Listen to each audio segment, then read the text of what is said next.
माननीय कन्हैया कुमार यांचं इथं आगमन झालेलं आहे। उपस्थितांमध्ये आजच्या कार्यक्रमाचे अध्यक्ष कुमार केतकर सर उपस्थित आहेत।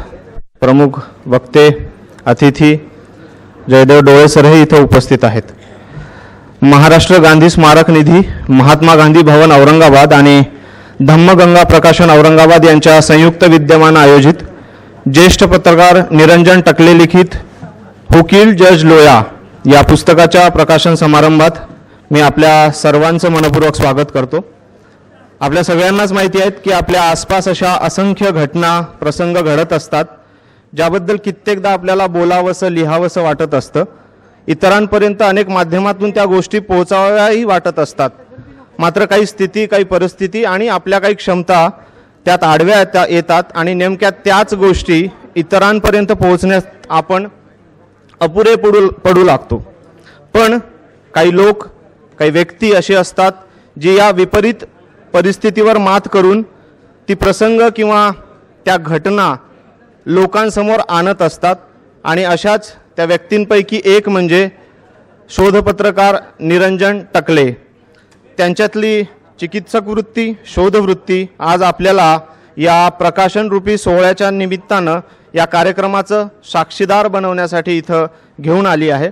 आणि याच पार्श्वभूमीवर मी या प्रकाशन कार्यक्रमाचे अध्यक्ष, ज्येष्ठ संपादक आणि माननीय खासदार कुमार केतकर सर, भारतातील लाखो युवकांची प्रेरणा असलेले युवा नेते आणि या कार्यक्रमाचे प्रमुख अतिथी कन्हैया कुमार, विविध राजकीय, सामाजिक तसेच माध्यमांशी संबंधित विषयांचा प्रचंड अभ्यास असलेले माननीय प्राध्यापक जयदेव डोळे सर, या सर्वांना विनंती करतो की कृपया आपण मंचावर यावं।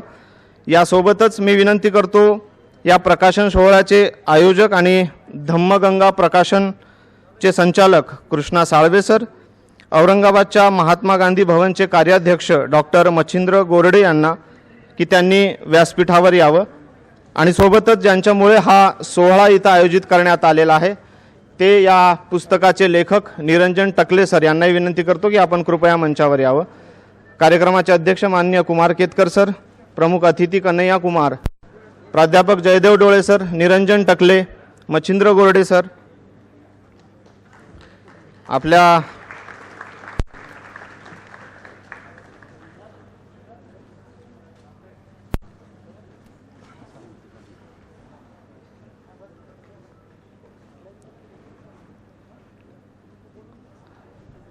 आपल्या सगळ्यांच्या टाळ्यांनी एकदा आपण मान्यवरांचं स्वागत करूया। हू किल्ड जज लोया या पुस्तकाच्या प्रकाशन सोहळ्याच्या निमित्तानं आपण सगळे इथं जमलेलो आहोत।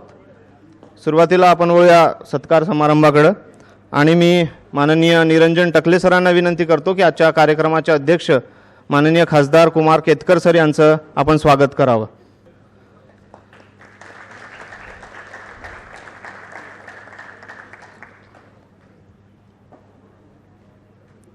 गांधी मूर्ती, सुताचा हार आणि शॉल देऊन आपण सरांचा सत्कार करतोय।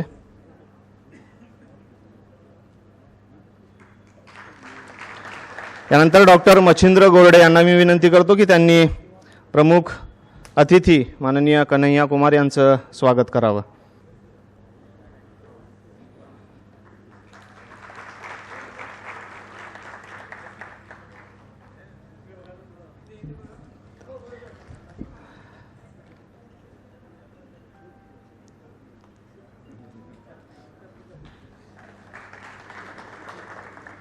माननीय कृष्णा साळवे यांना मी विनंती करतो की त्यांनी डॉक्टर मच्छिंद्र गोरडे माफ करा प्राध्यापक जयदेव डोळे सरांचं स्वागत करावं।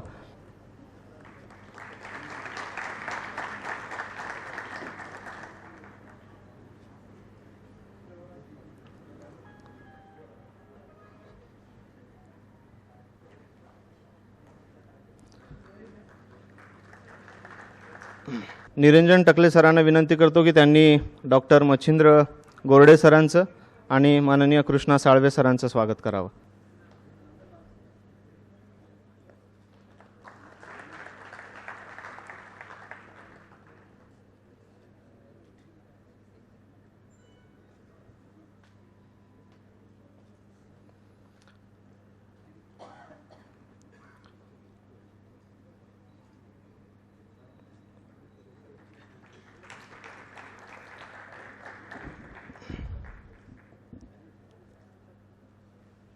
यानंतर 2 विशेष सत्कार आहेत जे हे पुस्तक आपल्यापर्यंत आणण्यासाठी ज्यांनी फार मोलाचं कार्य केलं आहे असे या पुस्तकाचे संपादक ज्यांनी संपादन केलं आहे ते नील नागवेकर यांना मी विनंती करतो कृपया आपण मंचावर यावं आणि माननीय कन्हैया कुमार यांना विनंती आहे की आपण नील नागवेकर यांचं सत्कार करावा।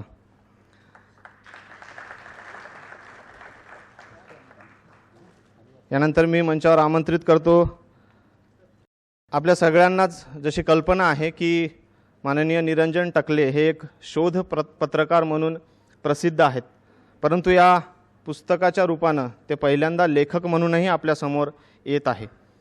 हुकील जज लोया हे त्यांचं पहिलं पुस्तक आणि आज आपण या पुस्तकाच्या प्रकाशन सोहळ्याच्या निमित्तानं एकत्र जमलोय। कधी एकेकाळी प्रचंड गाजलेल्या सोहराबुद्दीन एन्काउंटर प्रकरणाचा खटला ज्या विशेष CBI कोर्टात होता त्याचे जज ब्रिजलाल हरकिशन लोया अर्थात जज लोया यांच्या 2014 मध्ये झालेल्या संशयास्पद मृत्यूच्या घडामोडींवर हे पुस्तक आधारित आहे। मुळातच निरंजन टकले यांनी पुस्तक लिहिण्याच्या उद्देशानं ही शोध पत्रकारिता केली नव्हती, तर बातमीच्या अनुषंगानं मिळत गेलेल्या बातम्यांमुळं त्यांचं हे पुस्तक आकाराला आलेलं आहे। या पुस्तकाला निरंजन टकले हे आपल्या प्रोफेशन आणि पर्सनल आयुष्याचा प्रवास मानतात। ते म्हणतात ही जर्नी ऑफ जर्नलिस्ट आहे। जून 2016 मध्ये जज लोया यांच्या भाचीनं निरंजन टकले यांना यावर बातमी करण्याची विनंती करण्यापासून हा प्रवास सुरू झाला होता आणि आज म्हणजेच जून 2022 मध्ये या पुस्तकाचं प्रकाशन होत आहे। जज लोया मृत्यू प्रकरणात त्यांनी केलेली बातमी, ती प्रकाशित करताना आलेल्या असंख्य अडचणी, बातमी प्रकाशित झाल्यानंतरही आलेल्या धमक्या किंवा पाठलाग, जगातील काही दिग्गज प्रकाशन संस्थांनी या प्रकरणावर पुस्तक लिहिण्याचं करार करूनही ते मोडणं असो किंवा केवळ ISBN मिळालं नाही म्हणून वर्षभर वाट पाहणं असो किंवा ते ISBN नंबर मिळवण्यासाठी तब्बल 300 मेल करणं असो, अशा असंख्य समस्यांवर मात करत हे पुस्तक आज आपल्यासमोर येत आहे। त्यामुळं हुकील जज लोया हे पुस्तक आपल्यासाठी फार महत्त्वाचं आहे। अशा या अत्यंत अभ्यासपूर्ण पुस्तकाचं प्रकाशन इथे उपस्थित असलेल्या मान्यवरांनी करावं अशी मी विनंती करतो। हुकील जज लोया या पुस्तकाचं प्रकाशन माननीय खासदार कुमार केतकर, माननीय कन्हैया कुमार, माननीय प्राध्यापक जयदेव डोळे सर यांच्या उपस्थितीत आता इथे होत आहे।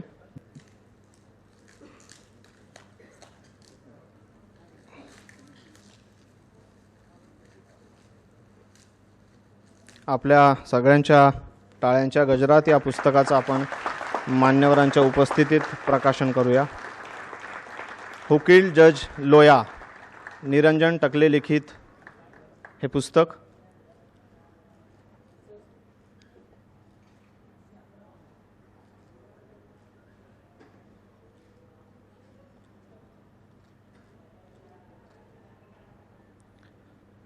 आणि अर्थातच ज्यांनी हे पुस्तक शब्दबद्ध केलं आहे ते या पुस्तकाचे लेखक माननीय निरंजन टकले सरांना मी इथे आमंत्रित करतो कार्यक्रमाचं प्रास्ताविक करण्यासाठी।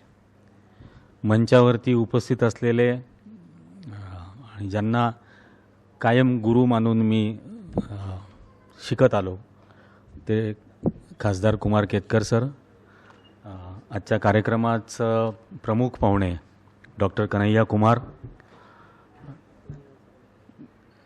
और जयदेव डोळे सर, महात्मा गांधी मिशन औरंगाबादचे अध्यक्ष गोरडे सर आणि धम्मगंगा पब्लिकेशनचे साळवे सर यांनी ॲक्च्युली मला हा सगळा ISBN नंबर मिळवून देण्यासाठी मदत केली आणि त्यामुळे ते पुस्तक आज तुमच्यापर्यंत येऊ शकले।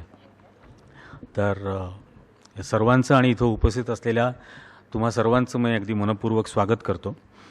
आणि मी जसं म्हणजे विवेक सरांनी सांगितलं बोलताना की हा एक पत्रकाराचा, कारण मी त्यांच्याशी बोलत होतो आणि मी त्यांना असंच म्हटलं की हा एक पत्रकाराचा प्रवास आहे। एक स्टोरी पहिल्यांदा मिळते म्हणजे काहीतरी ऐकू येतं आणि मला पहिल्यांदा ज्यावेळेला ही माहिती लोयांची भाची नुपूर बियानी हिच्याकडून पहिल्यांदा मिळाली, तर ती माहिती मिळाल्यानंतर काय काय होत असतं. कारण आता ती जी बातमी प्रसिद्ध झाली ती बातमी, त्या बातमीचे वेगवेगळे पार्ट्स हे बऱ्याच जणांनी वाचले. पण अशी बातमी करत असताना काय काय होत असतं, पर्सनल लेवलला काय होत असतं, ज्या संस्थेत तुम्ही काम करत असता तिथं प्रोफेशनली काय काय गोष्टी होत असतात. काही जण मदतीला येत असतात, काही जण आडवे येत असतात, काही जण मागे ओढायचा प्रयत्न करत असतात. तर असा सगळा तो प्रवास प्रत्यक्ष बातमीचं इन्व्हेस्टिगेशन करताना ज्या वेळेला तुम्ही फिरता आणि ज्या वेळेला व्यवस्थेला ते लपवायचं असतं. म्हणजे मी सुद्धा पत्रकारितेमध्ये येण्याचं जे कारण होतं, कारण मी शिक्षणाने मी इंजिनिअरिंग केलं होतं, पण एक पुस्तक माझ्या वाचण्यात आलं आणि त्याच्यामध्ये एक वाक्य होतं आणि ते वाक्य या पुस्तकाच्या टायटलची खालची कॅप्शन पण आहे की tail the truth and shame the devil. आणि ही एका पत्रकाराची जबाबदारी आहे की लोकांना सत्य सांगायचं आणि सैतानाला शर्मिंदा करायचं. तर ते एक आपण असं ज्याला म्हणू की ट्रिगरिंग पॉईंट असतो प्रत्येकाच्या अशा प्रकारच्या प्रवासात. तर तो एक ट्रिगरिंग पॉईंट होता आणि त्यामुळे खरं पत्रकारिता करायला सुरुवात झाली. आणि जी बातमी लोकांसमोर येऊ नये असं अनेकांना वाटत असतं तीच खरी बातमी असते. त्याच्यामुळे इन्व्हेस्टिगेटिव्ह जर्नलिझमसुद्धा निवडण्याचं कारण हेच होतं की याच गोष्टी तर खऱ्या लोकांच्या समोर आणल्या पाहिजेत आणि मांडल्या पाहिजेत आणि लोकांना सत्याशी अवगत करून दिलं पाहिजे. आणि माझा हाही विश्वास होता की इन्व्हेस्टिगेटिव्ह जर्नलिझम हे फक्त क्राईम बाबतीत किंवा पॉलिटिकल स्कॅम्सच्या बाबतीत नसतं. इन्व्हेस्टिगेटिव्ह जर्नलिझम हे कल्चर टू ॲग्रिकल्चर हे सर्व क्षेत्रांमध्ये करता येऊ शकतं, केलं जाऊ शकतं आणि जे मला सुदैवाने म्हणजे करायला पण मिळालं. आता ही झाल्यानंतर ज्यावेळेला प्रत्यक्ष ते इन्व्हेस्टिगेशन करायचं होतं, ज्यावेळेला ते व्यवस्थेला लपवायचं होतं, म्हणजे अगदी साधा मला समजा पोस्टमॉर्टम रिपोर्ट हवा आहे, तर मला माहिती होतं की हे पोस्टमॉर्टम रिपोर्ट मला असं कोणी मी अर्ज दिला तिथं की मला याची कॉपी मिळावी आणि तो लगेच माझ्या हातात दिला असं होणार नाही आहे. तर त्यामुळे एक system over period of time पत्रकार इन्व्हेस्टिगेटिंग जर्नलिस्ट म्हणून काम करताना एक स्वतःपुरती तयार केलेली होती की मी असं एक माइंड मॅपिंगसारखे फ्लोचार्ट्स तयार करायचो की मला पोस्टमॉर्टमचा रिपोर्ट हवा आहे. मग तो मला कोण कोण देऊ शकतं, तर डॉक्टर देऊ शकतात, स्टाफ देऊ शकतं, तिथले विद्यार्थी देऊ शकतात. मग या पहिल्या दोनना तर ते त्यांनी दडवलं आहे. मग विद्यार्थी देऊ शकतात. मग विद्यार्थी कोण देऊ शकतात, तर जे विद्यार्थी व्यवस्थेच्या विरोधात बोलायला आज तयार होतात. मग कोण असे विद्यार्थी आहेत त्या मेडिकल कॉलेजमधले जे या व्यवस्थेविरुद्ध बोलायला तयार होतील. आणि मग त्यावेळेला एक गोष्ट घडलेली होती की मागासवर्गीय विद्यार्थ्यांना पोस्ट ग्रॅज्युएशन करत असताना जी फ्रीशिप मिळते ती फ्रीशिप 2014 पासून मिळणं बंद झालेलं होतं. आणि त्यामुळे त्यांना खूप कष्ट आणि संघर्ष करावा लागत होता की शिकत असताना सायमल्टेनियसली काहीतरी पार्ट टाईम जॉब करायचे, छोट्या छोट्या कामं करायची आणि त्यातून स्वतःचं शिक्षण कसं भागवायचं. तर असं सगळा तो काळ होता. तर हे बोलण्याची शक्यता होती. मग पहिल्यांदा त्यांच्याशी ओळख करणं, त्यांच्याशी मैत्री करणं, मग त्यांच्याबरोबर जवळजवळ 3-4 आठवडे घालवून मैत्री ज्यावेळेला झाली तेव्हा त्यांना विचारलं की मला तुमच्या सिनियर बॅचच्या मुलांना भेटायचं आहे. कारण मला 2014चे विद्यार्थी हवे होते जे डिसेंबर 2014ला होते. तर मग ते शोधणं आणि हे सगळं शोधत असताना बऱ्याच वेळेला होत असलेले पाठलाग, म्हणजे काम करत असताना तुम्ही चुकता सुद्धा. तर एक चूक झाली होती की रवी भवनला जाऊन मी आपलं असंच त्यांना जाऊन डायरेक्ट विचारलं होतं की तुमच्याकडे ॲम्ब्युलन्स परमनंट डिप्लॉईड नसते का. तर तो एकदम असा आपण ज्याला म्हणतो सतर्क झाला, तसं तो सतर्क झाला आणि त्यांनी मला म्हटलं की का बरं. तर मी म्हटलं असं मला कळलं की इथं एका जजचा मृत्यू झाला होता. तर ते म्हणे आम्हाला माहिती काढावी लागेल, कागदपत्र म्हणजे सगळे रजिस्टर शोधावे लागतील वगैरे, मग आम्ही तुम्हाला सांगू याच्याबद्दल. आणि तिथून मी बाहेर पडलो आणि दुसऱ्या दिवशी सकाळपासून माझ्या मागे 4-4, 5-5 जण मोटरसायकलवर फिरायला लागले. मग कुठेतरी रिक्षा अडवणार, कुठेतरी धमकी देण्याचा प्रयत्न करणार. मग या सगळ्या गोष्टी होत होत्या. मग हे सगळं होत असताना म्हणजे आता म्हणजे आपण ज्याला म्हणतो एक्झॅजरेट करायचं असतं तर बरंच लिहिलं असतं, कारण तसे बरेच प्रसंग झाले. पण एक प्रसंग असाही झाला की एका कॅन्टीनमध्ये बसलेलो असताना मी एका विद्यार्थ्याशी बोलत होतो आणि बोलत असताना ते 5-6 जण आले असे म्हणजे एकदम गुंडासारखे आणि त्या आमच्या आजूबाजूला घेरून बसले आणि त्यांनी माझ्याऐवजी त्या मुलाशी बोलायला सुरुवात केली की ये इधर क्यों आता है. तर तो म्हटला की ये पत्रकार है और ये हमारे बारे में स्टोरी करने वाले हैं. तो कौन सी स्टोरी. तो मैंने हमको फ्रीशिप मिलती थी लेकिन वो फ्रीशिप हमको अभी 2014 के बाद नहीं मिल रही है. आणि फ्रीशिप क्या होता है. मग त्यांनी सांगितलं की आम्ही शेड्यूल कास्ट है और हम शेड्यूल कास्ट स्टूडेंट्स को वो ऐसा मिलता था पोस्ट ग्रेजुएशन के वक्त जो अभी नहीं मिल रहा है. तर मग त्यांनी आणखीन थोडंसं त्याच्याबरोबर चर्चा केली आणि चर्चा केल्यानंतर मग त्यांच्यातला उनमें से एक लड़का दूसरे की तरफ देख के बोला कि अरे फिर ये तो अच्छा काम कर रहा है ना, क्या प्रॉब्लम है इसमें, करने ये करना चाहिए, ये लिखना चाहिए इसके बारे में. तर मग एकदम मला त्याने विचारलं की लेकिन तुम रवि भवन क्यों जाते हो रोज़. तो मतलब देखो मैं एक्रेडिटेड जर्नलिस्ट हूँ और वहाँ पर मैं मेरे एक्रेडिशन के तहत 200 रुपये में रह सकता हूँ. वहाँ मुझे रूम नहीं दे रहे इसलिए मुझे बाहर 2-2,500 रुपये के रूम में रहना पड़ता है, तो इसलिए मैं रवि भवन जाता हूँ. अच्छा अच्छा अच्छा, देखो लेकिन ज़्यादा रिस्क मत लो, ऐसा बोला और वो चले गए. और उसके बाद भी वो मेरे पीछे आते थे लेकिन हंसकर हात दिखाते थे, जो पीछा करने वाले आते थे. तो असे पण एक्सपिरियन्सेस आले जे तसेच्या तसे त्याच्यामध्ये लिहिलेले आहेत.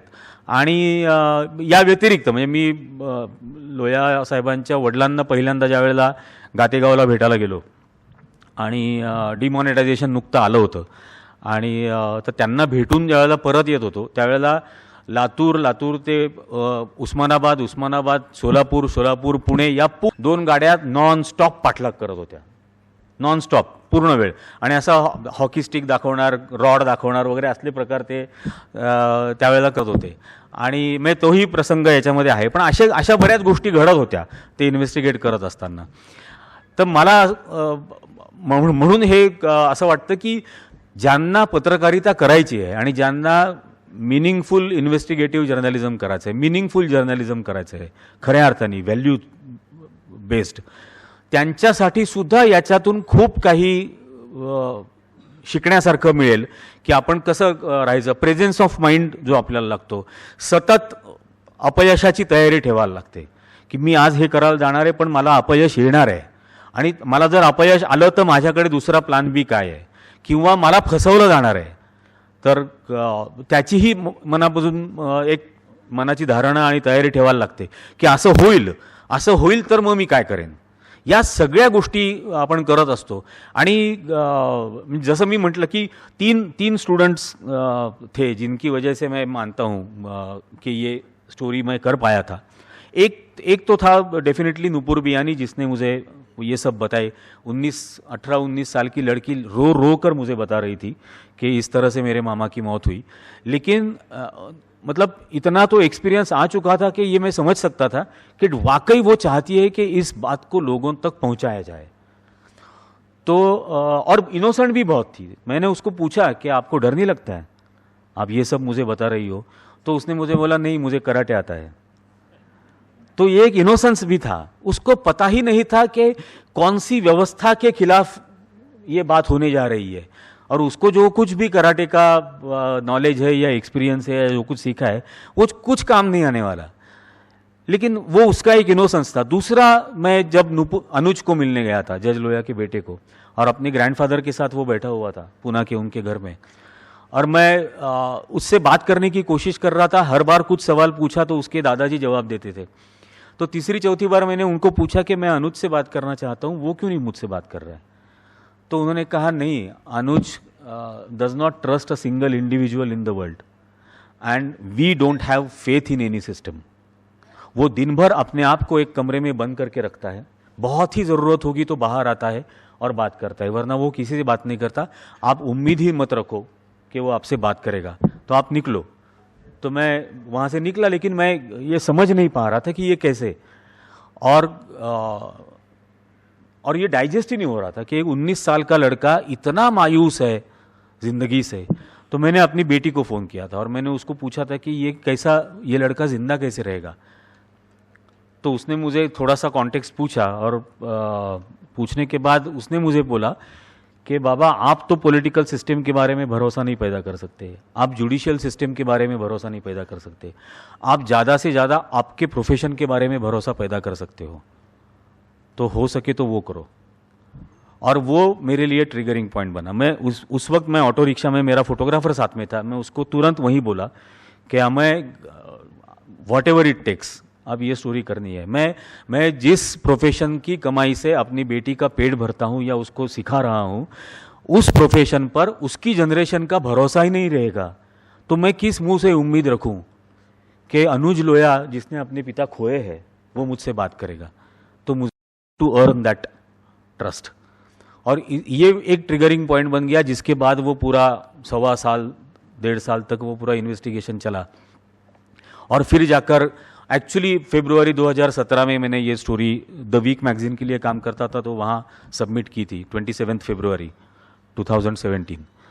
उसके बाद मैं एक दूसरे असाइनमेंट पर गुजरात और राजस्थान गया, जहाँ मैं रफ़ीक कुरैशी नाम से रह रहा था 5-6 महीने, और cattle trading actual cattle trader बन के काम कर रहा था, और किस तरह से एक्सटॉर्शन किया जाता है, और ये काउ विजिलेंटी पूरा एक कैसे बिजनेस मॉडल है, ये पूरा वहाँ कवर कर रहा था। वो भी स्टोरी पब्लिश नहीं हुई। उसके बाद मैंने फिर से फॉलोअप शुरू किया कि ये कब आएगी। तो एक दिन मुझे ये कह दिया कि ये नहीं आएगी, you have all the options open.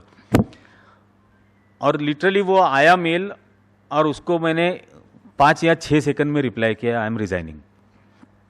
मैं आज एक्चुअली विवेक सर से भी बात कर रहा था।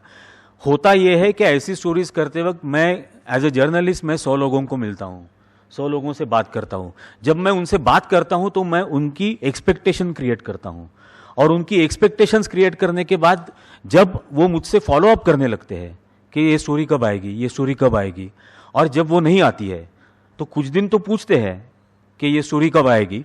कुछ दिनों बाद उन्हें लगने लगता है कि शायद इसकी सेटलमेंट हो गई, इसने शायद कोई सेटलमेंट कर दी होगी, इसलिए ये स्टोरी नहीं आई। तो ये मेरे लिए ज़ाती तौर पर मेरी क्रेडिबिलिटी का सवाल था एज ए जर्नलिस्ट, कि मैं इस किस्म का आदमी नहीं हूँ कि मैं इस किस्म की कॉम्प्रोमाइज़ेस करूँगा या सेटलमेंट्स करूँगा। ये मैं लोगों के सामने ला कर रहूँगा। 6 सेकंड में मैंने मेरा रेजिग्नेशन ईमेल किया, और रिज़ाइन करने के बाद मेरी वाइफ को फ़ोन करके बोला कि ऐसा ऐसा है, मैंने रिज़ाइन कर दिया। और फिर फिर कोशिश शुरू हुई। Actually Ketkar sir is witness to everything, उस वक्त जो कुछ हो रहा था। तो कई जगह पे इसके बारे में कोशिश की कि पब्लिश करने के लिए कई सारे इन्स्टिट्यूशन्स के पास अप्रोच किया, पण सगळीकडून हेच होतं की नाही आम्ही नाही करणार। आणि मग परंजोय गुहा ठाकूरतांनी ती स्टोरी ॲक्च्युली कॅरेव्हॅनच्या एडिटर्सला पिच केली, आणि दुसऱ्या दिवशी विनोद जोस आणि हरतोष सिंग बलचा फोन आला, आणि त्यांनी मला दिल्लीला बोलावून घेतलं। मग ती पुन्हा रिराईट करायची होती, कारण की वीकचा एक वेगळा फॉर्मॅट होता स्टोरीचा, तर त्या वीकच्या फॉर्मॅटमध्ये ती स्टोरी केलेली होती। आणि मला पर्सनली मुझे ऐसा लगता था कि ये फर्स्ट पर्सन अकाउंट में आनी चाहिए स्टोरी। तो उन्होंने एक्चुअली मुझे पूछा भी कि ये फर्स्ट पर्सन अकाउंट में क्यों चाहते हो, तो मैंने कहा कि I want to convey a message that when I say that I did that, I went there, I talk to so and somebody, तब पढ़ने वाले को ये समझ में आना चाहिए कि I am owning the story, मैं इसकी जिम्मेदारी ले रहा हूँ, मैं इसको ओन कर रहा हूँ। तो उन्होंने बोला कि ये नॉर्मल ऑर्डिनरी रीडर के समझ में नहीं आता है। मैं बोला हाँ, डेफिनेटली ऑर्डिनरी रीडर के समझ में नहीं आता है, लेकिन जो वेस्टेड इंटरेस्ट है उनके समझ में तो ये ज़रूर आएगा कि ये ऐसा लिख रहा है, इसके मतलब ही हैज़ थिंग्स टू सब्सटेंशिएट। तो इस किस्म से वो पूरा हुआ। और एक्चुअली हम 19 नवंबर को रात को 3:30-4 बजे तक काम कर रहे थे, और 20 तारीख को सुबह सुबह हरतोष सर का मुझे फ़ोन आया, और उन्होंने बोला कि तुम्हारी बर्थडे गिफ्ट वेबसाइट पर आ चुकी है। उस दिन मेरा 50वीं सालगिरह थी, तो तुम्हारी बर्थडे गिफ्ट आ चुकी है, जाके देख लो। और मैंने मेरे लैपटॉप पर वो स्टोरी खोली, और जो रोना आया, मैं कंट्रोल ही नहीं कर पाया। और मेरा 50th बर्थडे है, इसलिए मेरी वाइफ आई थी वहाँ पे, और उसको समझ में ही नहीं आ रहा था कि क्या हुआ है, उसको कुछ पता ही नहीं था इस स्टोरी के बारे में, मैं क्या कर रहा हूँ। तो वो मुझे पूछने लगी, रो क्यों रहे हो, तुम्हारी तो आज सालगिरह है, 50वां बर्थडे है, ऐसा है, तुम क्यों रो रहे हो। तो मैंने सिर्फ उंगली करके उसको बोला कि रीड दिस, क्योंकि ऐसा होता है ना कि जो कुछ हुआ 1.25 साल में उसके पहले, वो सब तुम्हारे आंखों के सामने आ जाता है। Literally I mean that film rain through my mind in that fraction of a second, and I started crying. तो वो सब हुआ। फिर काफ़ी दिनों तक वो प्रेशर में थी, टेंशन में थी। फिर उसको काफ़ी महीनों तक तो उसको मतलब संभालना था, सपोर्ट करना था, क्योंकि मैं बम्बई में अकेला रहता था, मेरी बेटी हॉस्टल में रहती थी, वाइफ अकेली नासिक में रहती थी। तो we were at 3 different places और लेकिन वो सब हुआ। उसके बाद एक्चुअली पेंगुइन ने मुझे पूछा था कि आप इसके बारे में किताब लिखो, तो मैंने शुरू किया, लेकिन 1 महीने के बाद पेंगुइन ने मेल करके बोला कि sorry we can not publish this. तो एकदम मतलब निराश जैसा हो गया था। उसके 6 महीने बाद उसी कमिश्निंग एडिटर का मुझे फ़ोन आया कि मैं हार्पर कॉलिंस में ज्वाइन हुई हूँ और हार्पर के लिए आप सिनॉप्सिस भेजो। सिनॉप्सिस भेजा, फिर हार्पर की तरफ से भी सेम जवाब आया, फिर बंद ही किया था लिखना पूरा। पिछले साल 1 मई को 1 मई को मेरी बाईपास सर्जरी हुई और बाईपास सर्जरी होने के बाद मुझे जब बाहर लाया तो होश जब आया तो मैं वेंटिलेटर पे था और सांस नहीं ले पा रहा था, गले में वो अटक रहा था और बहुत तकलीफ हो रही थी। और उस वक्त उस मोमेंट मुझे ये एहसास हुआ कि अगर मैं मर जाऊंगा तो मेरे पास जितनी स्टोरीज है वो मैं कैसे लोगों को बता पाऊंगा। तो मुझे किसी भी हालत में ये लिखना है। और उसके बाद एक्चुअली जो मोमेंटम आया, मतलब Neel is a witness to all that, उसके बाद एक्चुअली स्टोरीज लिखने में, चैप्टर्स लिखने में एक मोमेंटम क्रिएट हुआ और वो आ पाया। तो और उसकी वजह से ये किताब हो पाई। फिर ISBN के लिए झगड़ा शुरू हुआ, लेकिन साल्वे सर ने हेल्प किया तो वो ISBN नंबर भी मिला और वो किताब हम लोगों तक ला पाए। There are many characters, personalities in the whole book which I genuinely want to thank। बहुत है। प्रतीक है यहाँ पे, प्रतीक कहाँ है? नांदगांवकर, वहाँ पीछे बैठा है। हम एक बिल्डिंग में रहते थे बम्बई में, जहाँ मैं रहता था, काला चौकी नाम का एरिया है, तो हम एक बिल्डिंग में रहते थे। और ये स्टोरी आई और प्रतीक मेरे घर पे आया और उसने मुझे बोला कि आज के बाद 24 घंटे मैं तुम्हारे साथ रहूँगा, अगर तुमको कुछ होता है तो पहले मुझे होगा, फिर अगर आपको होना है तो होगा, लेकिन मैं 24 घंटे रहूँगा। And he lived like a shadow with me almost 2-2.5 साल। वो लिटरली एक छाँव की तरह मेरे साथ रहा एवरी मोमेंट। तो ऐसे बहुत सारे हैं जिन्होंने हेल्प किया। नील है, एक ही बार हमारा थोड़ा सा झगड़ा हुआ था, लेकिन वो डिफरेंट विषय था and I am sorry for that. लेकिन without his help this would not have been possible. तो मैं इन सभी का धन्यवाद कहना चाहूँगा और फिर से आपसे यही कहूँगा कि मी पत्रकार आहे का नागरिक आहे, आपण कोणीही असो, आपला जो काही समाजातला रोल असेल, पण आपली जबाबदारी ही आहे की आपण लोकांना सत्य सांगता आलं पाहिजे। आणि आज तर वेळ अशी आहे की बोलणं भाग आहे। मी नेहमी ही गोष्ट म्हणत असतो कि आदमी मरने के बाद कुछ नहीं सोचता, आदमी मरने के बाद कुछ नहीं बोलता। कुछ नहीं सोचने या कुछ नहीं बोलने पर आदमी मर ही जाता है। तर असं एक लाश की तरह अगर हमको नहीं जिंदा रहना है तो हमें बोलना है, और हमें अगर बोलना है तो हमें सच बोलना है, और सच बोलना है तो उसकी हर कीमत चुकाने के लिए हमें तैयार रहना है। तो फिर से एक बार कहूँगा कि ये किताब लोगों के मन में डर बढ़ाने के लिए नहीं है। डर के खिलाफ किस तरह से खड़े रहकर काम कर सकते हो, सच्चाई के साथ काम कर सकते हो, इसके लिए ये किताब है। तो ये बिल्कुल लोगों को डराने के लिए नहीं है। मुझे कई लोगों ने पूछा भी था कि ये जो पीछे जज लोया की पीछे जो शैडो है ये किसकी शैडो है, तो मैंने उनको बोला था कि ये यम की है, ती यमाची सावली आहे।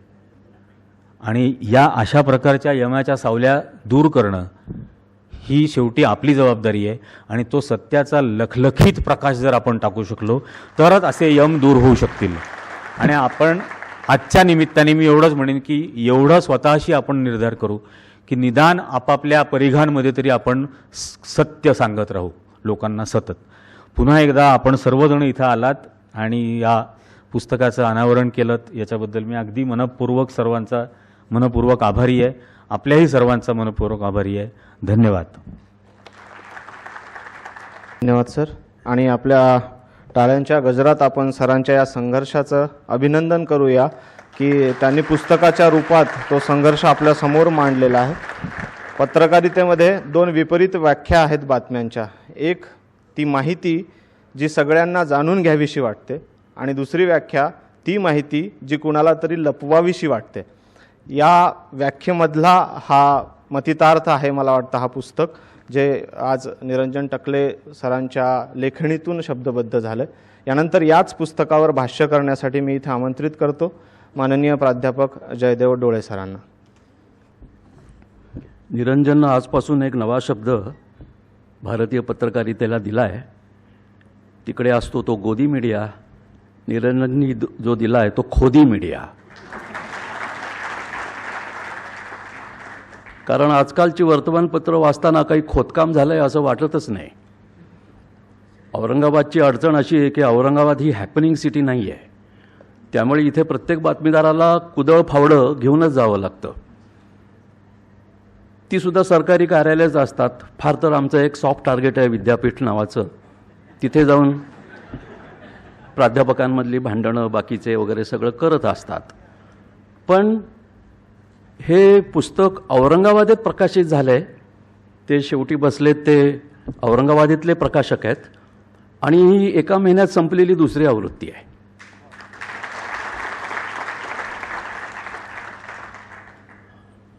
वली दखनी नावाचा एक कवी होता जो औरंगाबादेत जन्मला. त्याला वली औरंगाबादी असंही म्हणायचे.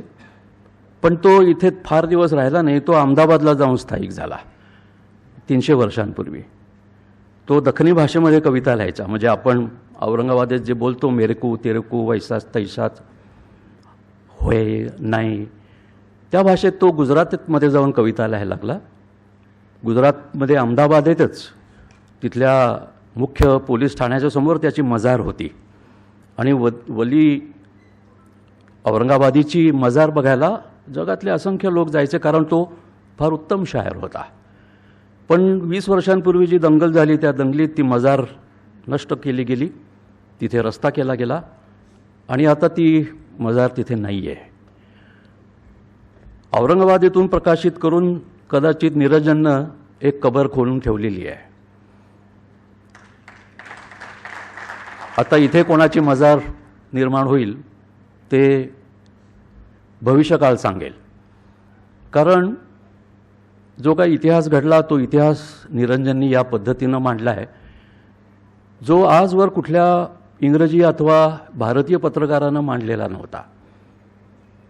कादंबरीचं स्वरूप, त्याला आत्मचरित्राची डूब आणि जी जी घटना आपल्याला अनुभवाला आली ती जशीच्या तशी निरंजननं मांडल्यामुळं हे पुस्तक अत्यंत वाचनीय असं झालेलं आहे.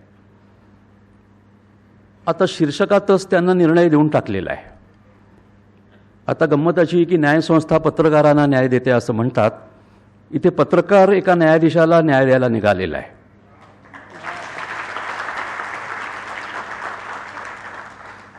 भारतामध्ये आता अशी अवस्था आलेली आहे की कोणी कोणाला न्याय द्यायचा तर बहुतेक रस्त्यावर झुंडलीनं जायचं आणि जो आपला नाही त्याला ठेचायचं, हा झाला न्याय. किंवा जो आपल्याबद्दल चांगलं लिहित नाही त्याच्याविरुद्ध राष्ट्रद्रोहाचा खटला दाखल करायचा, त्याला तुरुंगात डांबून टाकायचं. किंवा त्याच्यामागे इतके ट्रोल्स लावून टाकायचे की तो हैराण व्हावा, त्याचं घर हैराण व्हावं आणि त्यानं शांतताच पत्करावी. असे कितीतरी मार्ग निघाले आहेत की निरंजननं ज्या सत्याच्या उद्घाटनाचा मार्ग पत्रकारिता म्हणून फार उशिरा स्वीकारला. तो इंजिनियर आहे मूळचा, पण फार उशिरा तो पत्रकारितेत आला. पण पत्रकारितेत आल्या आल्या त्यानं एकदम इन्व्हेस्टिगेशनचा मार्ग सुरू केला. शोध पत्रकारिता त्याला असं म्हणतात. तो त्यानं अत्यंत प्रामाणिकपणे केला. कारण विनायक दामोदर सावरकरांवर त्यांनी जी कव्हर स्टोरी लिहिली होती द वीक नावाच्या साप्ताहिकात तो नोकरी करायचा, ती वाचून या न्यायमूर्ती लोया यांची भाची त्याच्याकडे आली. म्हणजे बघा की सूत्र कशी हातात लागतात, वाचक कसा तयार होतो आणि वाचक प्रवृत्त कसा करतो. या पुस्तकामध्ये 4 महिलांची फार मोठी कामगिरी आहे. पहिली जज लोयांची भाची नुपूर, जिनं पहिल्यांदा निरंजनला भेटून सांगितले की आम्हाला संशय येतोय. नंतर जज लोयांची डॉक्टर बहीण, जिला पहिल्यांदा संशय आला की जज लोयांचा खून झाला आहे. कारण त्या स्वतः डॉक्टर असल्यामुळे जेव्हा पोस्टमार्टम झालेलं प्रेत तिच्यासमोर आलं तेव्हा रक्तानं माखलेला शर्ट, मानेत गळ्यामध्ये घुसलेला चष्मा आणि एकंदर डॉक्टरी नजरेला जे काही व्यवस्थित वाटत नाही ते पाहिल्यावर त्या डॉक्टर बहिणीनं मनाशी खुणगाठ बांधली की खून झालेला आहे. नंतर निरंजनची पत्नी आणि मुलगी या दोघीजणी त्याच्या मागे उभ्या राहिल्या. कारण आज जो विरोधी पत्रकार म्हटला जातो त्याला काय काय सहन करावं लागतं त्याचा किस्सा कालच चेन्नईमध्ये घडला. चेन्नईमध्ये एक पत्रकार भाजपच्या प्रदेशाध्यक्षांना लागोपाठ प्रश्न विचारू लागला. पहिल्या प्रश्नाचं उत्तर आलं, दुसरा प्रश्न केल्यावर तो चिडला आणि तो म्हणाला, तुला बहुतेक DMKकडून पैसे मिळत आहेत, मी तुला 200 रुपये एका प्रश्नामागे मिळतील अशी व्यवस्था करतो. त्यानं तिसरा प्रश्न विचारला, तो म्हणाला ठीक आहे मी 300ची व्यवस्था करतो. तर या सगळ्या बदनामीचा त्या चेन्नईतल्या पत्रकारांनी निषेध केला आणि त्यांनी एक पत्रक काढलं. त्यांचं पत्रक असं सांगतं की भाजपला आणि विशेषतः भाजपच्या खालच्या सत्ताधाऱ्यांना प्रश्न विचारलेले आवडत नाहीत आणि प्रश्न विचारले की ते पत्रकारांची बदनामी असं करतात की विरोधी पक्षांकडून पैसे घेऊन ते आम्हाला छळतायत. कोणावरही हा प्रसंग आलेला आहे. ज्यांनी ज्यांनी भाजपवर टीका केली ते काँग्रेसचे हस्तक, काँग्रेसचे पित्ते, काँग्रेसच्या पाकिट संस्कृतीचे भागीदार अशा पद्धतीनं बदनामी केली. त्याच्यामुळे आजची पत्रकारिता रवीश कुमार म्हणतात तसं गोदी मीडिया झालेली आहे हे खरं आहे, पण त्याला प्रत्युत्तर बोधी मीडियाचं आहे, खोदी मीडियाचं आहे आणि एक समांतर जी पत्रकारिता तयार झाली आहे त्याचंही आहे. बरं, ह्याच्यामध्ये ज्या गोष्टी सांगितलेल्या आहेत त्या काही नव्या नाही आहेत. कारण जी कथा निरंजननं सांगितली ती त्याच्या साप्ताहिकानं नाकारल्यामुळे त्यानं राजीनामा दिला आणि मग कॅरावान नावाचं जे दिल्लीतलं एक मासिक आहे त्या मासिकाने त्या छापल्या. ते मासिक आज 200 रुपयांना विकत मिळतं. 200 रुपयांना एक मासिक विकत मिळणं ही केवढी तरी चैन आहे. पण 200 रुपये किंमत ठेवण्याचं कारण असं की ते मासिक अत्यंत निर्भय, अत्यंत स्वतंत्र आणि खरोखर लोकांच्या बाजूनं काही प्रश्न सोडवण्याच्या बाजूचं आहे. त्याच्यामुळे त्यांनी ज्या ज्या स्टोरीज छापल्या BJP विरुद्ध, मोदी सरकारविरुद्ध किंवा या गृहमंत्र्यांविरुद्ध, त्यांनी दडपण आणून सगळ्या जाहिराती बंद केल्या आणि जाहिरातींवर जे चालतं त्याला कमी किंमत करावी लागते. आपल्याला जी वर्तमानपत्र 4-5 रुपयात मिळतात त्याचं कारण बराचसा खर्च जाहिरातदारांनी उचललेला असतो. पण या कॅरावानला काही जाहिरातीच मिळेनात, सबब ते मासिक आज भारतात सर्वात महागडं म्हणजे 200 रुपयात मिळतं. त्याचं कारणच ते आहे. तरीसुद्धा अत्यंत मोठी जोखीम घेऊन या 2 स्टोरीज जज लोयांबद्दलच्या या निरंजनच्या या लोकांनी छापल्या. बरं, ही काही पहिलीच वेळ होती का? ही पहिलीच वेळ नाही आहे. 2010 साली तहेलकानं एक कव्हर स्टोरी केली होती. ती अमित शहा या व्यक्तीवरच होती. त्यांचा काही संबंध या सोहराबुद्दीन शेख, त्याला जे एन्काउंटर करून मारलं गेलं त्याच्याबद्दलचा होता. आणि आता माझ्याकडे आउटलुकचा जो अंक आहे त्याच्यामध्ये सुद्धा कव्हर स्टोरी अमित शहांचीच आहे आणि the curious case of Amit Shah असंच म्हटलेलं आहे. क्युरियस केस म्हटलेलं आहे कारण त्यांना खूपदा न्यायालयात जावं लागलं आणि त्या न्यायालयाचे न्यायाधीश जज लोहिया होते आणि त्यांनी प्रतिकूल निर्णय देऊ नये अशीच सर्वांची इच्छा होती आणि त्यांचा 1 डिसेंबर 2014 रोजी रविभवन नागपूर इथे मृत्यू झाला. मृत्यूचं कारण हृदयविकार असं सांगितलं गेलं, पण त्यांच्या मित्रांनी असं सांगितलं की हा तर अत्यंत आनंदी, हुशार, खेळकर, हसतमुख, व्यायाम करणारा असा माणूस होता, त्याला हृदयविकार येईलच कसा, झटका होईलच कसा. आणि मग त्याच्यानंतर जे काय घडलं, त्यांना दवाखान्यात ॲडमिट करणं, रवी भवनला रिक्षा नसणं, समोरच्या हॉस्पिटलमध्ये ECG करायला न मिळणं, मग तिथून दुसऱ्या मेडिट्रिला नावाच्या हॉस्पिटलमध्ये नेल्यावर अजून तिथे गडबडी होणं, तिथून पोस्टमार्टेम होणं, पोस्टमार्टेमचे रिपोर्ट्स हातात न पडतील अशी सगळी काळजी घेणं, या सगळ्या गोष्टी इतक्या संशयास्पद होत्या. आणि म्हणून नूपूरला लोयांच्या बहीण डॉक्टर अनुराधांना नंतर लोयांचे वडील त्यांना आणि त्यांच्या मुलाला, अशा 4 जणांना संशय आला आणि खरोखर निरंजननं ही सगळी जबाबदारी आपल्या शिरावर घेतली. पत्रकार एरवी भावनेच्या भरात वाहत जात नसतो. त्याला इतके मृत्यू, इतके अपघात, इतक्या गोष्टी बघायला मिळतात की तो बत्थड मनाचा होतो. त्याला तसं राहावं पण लागतं. पण ह्या गोष्टी निरंजनला इतक्या व्यथित करतात की तो नोकरीचा त्याग करतो आणि ह्याच गोष्टीच्या मागे लागतो. त्याच्यामुळे हे जे पुस्तक जन्माला आलं आहे ते केवळ जज लोया यांच्या संशयास्पद मृत्यूची चौकशी एवढ्याबद्दलचंच नाही आहे, तर शोध पत्रकारिता करणाऱ्या माणसाला कुठून कुठून भय, कुठून कुठून दहशत, कुठून कुठून घबराट, या सगळ्या गोष्टींना तोंड द्यावं लागतं. आणि त्याला एकट्यालाच नव्हे तर त्याच्या कुटुंबियांनासुद्धा त्या सगळ्या गोष्टींना तोंड द्यावं लागतं. आणि मग सगळं कुटुंब, सगळे नातेवाईक, मित्र हे कसे अस्वस्थ होऊन जातात, त्याचं अत्यंत सुंदर चित्रण या पुस्तकात आहे. निरंजनची भाषा अव्वल दर्जाचं इंग्रजी आहे. प्रसंग इतके नाट्यपूर्ण आहेत की उद्या बहुतेक नेटफ्लिक्स किंवा ॲमेझॉन ह्याच्यावर एक छान सिरीजसुद्धा करू शकतं. आणि जर मनावर घेतलं तर भारतातली कोणतीही संस्था हिला पुरस्कार देणार नाही, परदेशीच मग कदाचित बुकर किंवा तत्सम अशी पारितोषिकं मिळतील. पण पारितोषिक मिळणार, कारण आजवर कधी नाही झालं तसं निर्भयतेचं प्रदर्शन या पुस्तकानं केलेलं आहे. निर्भयता आणि पत्रकारिता यांचं नातं 2014 सुटलं. पत्रकारिता आणि निर्भयता यांचं पूर्वीचं नातं होतं, कारण जे कोणी असतील, ज्या भानगडी असतील, भ्रष्टाचार असेल, लबाड्या, दिरंगाई, कामचुकारपणा, जातीवाद, वशिलेबाज, या सगळ्या गोष्टी पत्रकारांनी व्यवस्थित आणल्या. म्हणून तर आपण मतदान करत आलो ना. जी इन्फॉर्मेशन आपल्याला मिळाली ती इन्फॉर्मेशन अशा पद्धतीची होती की ती निर्विवाद होती आणि त्याच्यामुळेच सत्तांतर झालं. पण सत्तांतर झाल्यानंतर जो सत्ताधारी पक्ष आहे तो तशा पद्धतीनं वागू देत नाही आहे. आणि म्हणून निर्भय पत्रकारितेला सत्याची आवश्यकता असते.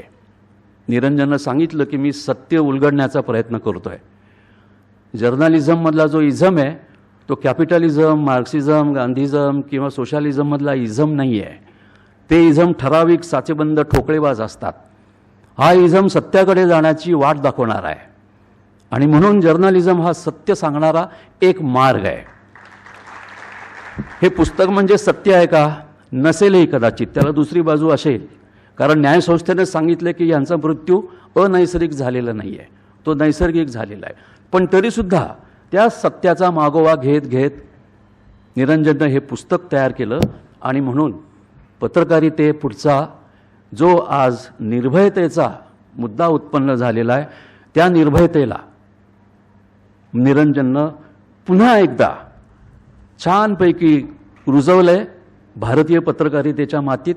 कारण भारतीय पत्रकारितेची परंपरा फार मोठी आहे. जे इंग्रजांना घाबरले नाहीत ते आत्ताच्या सत्ताधाऱ्यांना काय घाबरतील. ज्यांनी इंग्रजांच्या विरुद्ध लेखण्यात पाजळून तुरुंगवास पत्करला, फाशी पत्करली, या स्टेजच्या मागे 200 फूट अंतरावर अनंत भालेराव राहायचे. आनंदरावांनी निजामशाही विरुद्ध लेखणी चालवली, प्रसंगी शस्त्र हातात घेतलं, आणीबाणीविरुद्ध सत्याग्रह केला. 21 महिने तुरुंगातून बाहेर आल्यावर मग त्यांचा जागोजागी सत्कार झाला. पण निर्भय पत्रकारितेचं एकमेव प्रतीक म्हणून अनंतराव मराठवाड्यात प्रसिद्ध झाले. जज लोया हे सुद्धा मराठवाड्यातलेच होते. आपण सर्व मराठवाड्यातल्या लोकांनी निदान या जज लोया यांच्या मृत्यूमागचं सत्य काय आहे हे निदान आपला मराठवाड्यातला एक भाऊ म्हणून तरी आपण ते तपासलं पाहिजे. ज्यांना इंग्रजी येत नाही त्यांनी मराठी अनुवादाची वाट बघावी. तो 70% पूर्ण झालेला आहे. मराठी अनुवाद हाती लागल्यावर तुम्हाला लक्षात येईल की एक पत्रकार, विशेषतः शोध पत्रकारिता करणारा पत्रकार, केवढ्या भयंकर प्रसंगातून जात असतो. कारण कुकर चढवला आणि 3 शिट्ट्या घेतल्या तसा भात तयार होतो, तशी बातमी तयार होत नसते, तशी शोध पत्रकारितासुद्धा तयार होत नसते. महिनोन महिने घालवावी लागतात. मारामाऱ्या, हाणामारी, शिवीगाळ, धमक्या असे कितीतरी प्रसंग अंगावर येतात. ते सगळे प्रसंग अत्यंत नाट्यपूर्ण शैलीनं या हू किल्ड जज लोया या पुस्तकात लिहिलेले आहेत. आणि त्याचं जे उपशीर्षक सांगतं tail the truth and shame the devil, म्हणजे सत्य सांगा आणि त्या सैतानाला लाजवा. आता सैतान इतका मुजोर होऊन बसला आणि इतका निर्लज्ज होऊन बसला आहे की त्याला ह्या पुस्तकानं काय होईल सांगता येत नाही. पण तरी पण पुस्तकं वाचूया, आपलं मन त्याविरुद्ध सत्यासाठी तहानलेलं ठेवूया आणि मग 1-2 वर्षांनी जी काय संधी मिळेल त्या संधीचं सोनं करूया अशी अपेक्षा करतो आणि थांबतो. धन्यवाद. धन्यवाद सर. अब मैं कन्हैया कुमार जी से अनुरोध करता हूं कि कृपया आप मंच पे आए और हमें संबोधित करें. पुस्तक विमोचन कार्यक्रम की अध्यक्षता कर रहे अध्यक्ष जी, मंच पे उपस्थित तमाम गण्यमान्य उपस्थित साथियों और विभिन्न माध्यमों से जो इस कार्यक्रम में फिजिकली शिरकत कर रहे हैं या वर्चुअली शिरकत कर रहे हैं, आप सबका बहुत बहुत धन्यवाद. एक्चुअली मेरे पास इस किताब को लेकर के बहुत कुछ कहने के लिए नहीं है, क्योंकि ये किताब मैंने अभी पढ़ी नहीं है. लेकिन यह किताब जिस तरीके से आज हमारे सामने में आया है उसके पीछे की सारी कहानी मुझे मालूम है. और ये महज संयोग मान लीजिए कि 2016 में मैं जेल गया था और एक कार्यक्रम के सिलसिले में जब महाराष्ट्र आना हुआ तो निरंजन जी से हमारी मुलाकात हुई थी मंच के पीछे. उस वक्त ये स्टोरी पब्लिश हो चुकी थी और उस स्टोरी को पब्लिश करने के चलते हम लोग लगभग एक जैसी परिस्थिति में ही थे. जहाँ जा रहे हैं कोई पीछा कर रहा है, कहीं कोई पत्थर फेंक रहा है, कहीं कोई स्याही फेंक रहा है. देश भर में अलग अलग इलाके में फर्जी मुकदमे हो रहे हैं. तो इस तरह से निरंजन जी से और इस किताब के बनने की प्रक्रिया से हमारा एक संबंध स्थापित हुआ. किताब हमने अभी नहीं पढ़ी है, लेकिन जब मैं एयरपोर्ट से आ रहा था कार्यक्रम में शिरकत करने के लिए तो मैंने पहला सवाल ही निरंजन जी से यही पूछा कि ये कंटेम्प्ट ऑफ कोर्ट तो नहीं होगा. और इन्होंने कहा कि नहीं, कंटेम्प्ट ऑफ कोर्ट नहीं होगा. और किताब जब मैंने पलटनी शुरू की, जब हमारे हाथ में आया तो सबसे शुरू में यही बात लिखी हुई है. According to the contempt of court act 1971 section 5, a person shall not be guilty of contempt of court for publishing any fair comment on the merit of any case which has been heard and finally decided. मतलब इस किताब को पढ़ने में, खरीदने में, बेचने में कोई कंटेम्प्ट ऑफ कोर्ट नहीं होगा. ऐसा मुझे लगता है कि बहुत दिनों के बाद हमारे देश में हो रहा है कि हर चीज को कहने से पहले एक डिस्क्लेमर देना पड़ रहा है. मुझे लगता था कि एक कहावत है हमारे यहाँ हिंदी में, मला मराठी येत नहीं, मैं हिंदी में बात कर रहा हूं, कि सांच को आंच क्या. मतलब सच के लिए किसी डिस्क्लेमर की जरूरत नहीं होती है. डिस्क्लेमर दिया जाता है फिक्शन के पहले, सिनेमा के पहले जो है डिस्क्लेमर दिया जाता है कि इस कहानी के सभी पात्र और घटनाएं काल्पनिक हैं, इसका किसी व्यक्ति और स्थान से संयोग, मतलब कोई अगर ताल्लुक है तो वो महज संयोग है. सच को कहने से पहले कोई डिस्क्लेमर नहीं दिया जाता था. हमने इस दौर के अंदाज निराले देखे, फैसला कत्ल का कातिल के हवाले देखे, कि सच को कहने के लिए डिस्क्लेमर देना पड़ रहा है. और यह अपने आप में अच्छी बात नहीं है. जब निरंजन जी ने फोन किया कि किताब का विमोचन करना है तो मैंने कहा कि आजकल भाषण नहीं देता हूं मैं, क्योंकि मुझे डिस्क्लेमर देकर के सच बोलने की आदत नहीं है. तो इन्होंने कहा भाषण नहीं देना है, किताब का विमोचन करना है। हम बोले कि हम लोग जहां खड़ा हो जाएंगे और जब बोलेंगे तो सत्ता पक्ष को वो भाषण ही लगेगा और सत्ता पक्ष की चापलूसी करने वाले लोगों को चापलूसी लगेगी, उनको राजनीति लगेगी। ऐसी परिस्थिति में आज कई तरह के चैलेंज हमारे सामने हैं। पहला, जिसके बारे में हर कोई बात कर रहा है, कि सच बोला जाना चाहिए।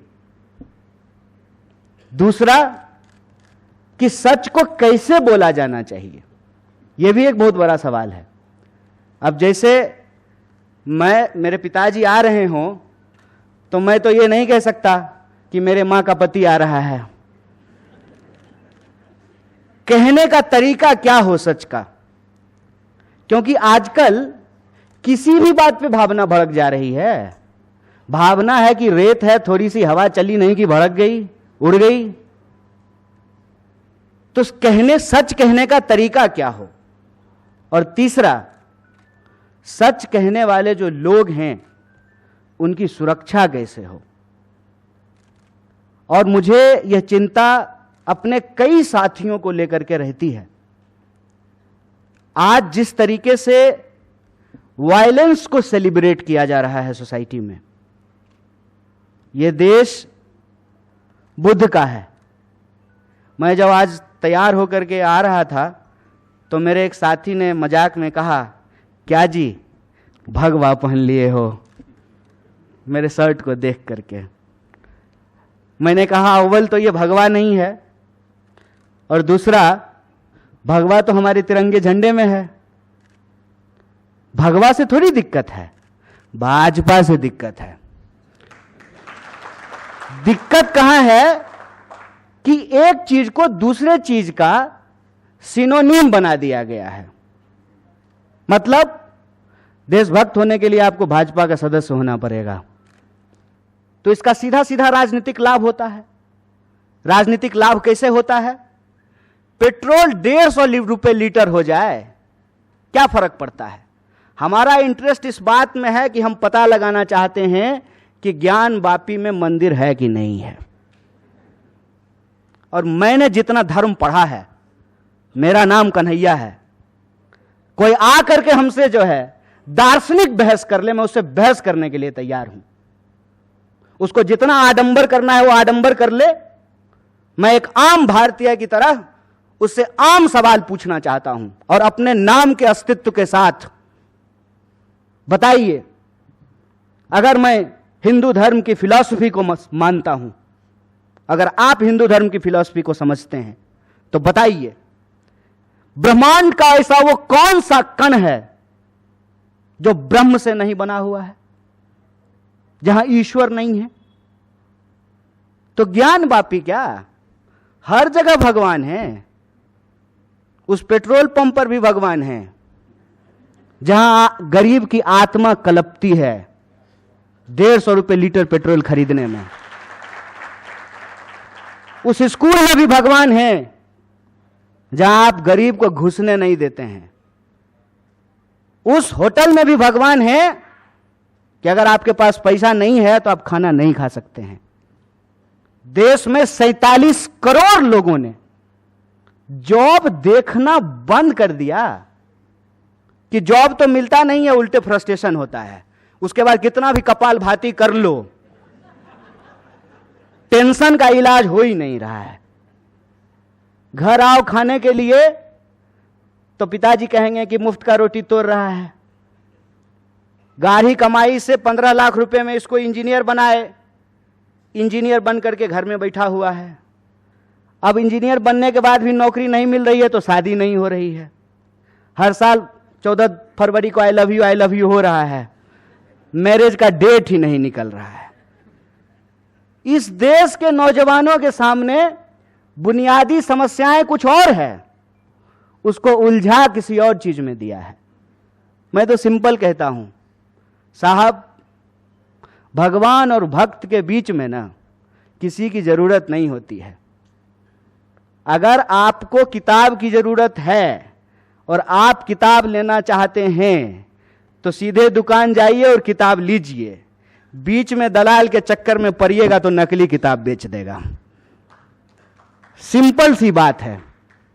और आज जो लोग राजनीति की दुकान चला रहे हैं वो धर्म का नाम सिर्फ इसलिए लेते हैं। और मैं किसी एक धर्म के बारे में नहीं बोल रहा हूं, मैं भारतीय हूं, मेरा नाम कन्हैया है तो मुझे अपने घर की चिंता है, इसीलिए मैं अपने धर्म के बारे में बात करता हूं। लेकिन दुनिया भर की यही हालत है, दुनिया भर की यही हालत है। एक बच्चा बंदूक उठाया और अपने स्कूल के ही स्टूडेंट के ऊपर गोलियां चला दी। कोई धर्म इससे अछूता नहीं है। ऐसा नहीं है कि यह अच्छा है और वो खराब है, बिल्कुल भी नहीं। धर्म इंसान के लिए है। इंसान जब धर्म के लिए हो जाएगा ना, तब समझ लीजिए कि उसके साथ जो है कुछ और होना शुरू हो गया है। और इसका सीधा फायदा क्या है कि देश की बुनियादी समस्याओं पे चर्चा नहीं होगी, सच को कोई देखने का प्रयास नहीं करेगा। और ये जो लोया जी को श्रद्धांजलि देते हुए अपनी बात कहता हूं, ये जो घटनाएं होती हैं ना, इसका एक सीधा मतलब होता है कि सच बोलने वाले जो कम लोग हैं ना, वो भी बोलना बंद कर दें डर से। गौरी लंकेश की हत्या कर देंगे, दूसरा निरंजन टाकले नहीं पैदा होंगे। भारी मूर्ख लोग हैं ये लोग। इन लोगों को शायद स्पार्टाकस का इतिहास नहीं पता है। स्पार्टाकस ने गुलामों की सेना बनाई थी साहब, गुलामों की। और गुलामों की सेना आजादी के लिए लड़ रही थी। पहली लड़ाई हारी गई, लेकिन वह लड़ाई अंततः जीत में तब्दील हुई। देश को आजादी ऐसी ही मिली। मैं इस इलाके के इतिहास से बखूबी परिचित हूं कि इस इलाके के लोगों ने स्वतंत्रता आंदोलन में बढ़ चढ़ करके हिस्सा लिया। कई स्वतंत्रता सेनानियों के नाम से इलाका मशहूर है।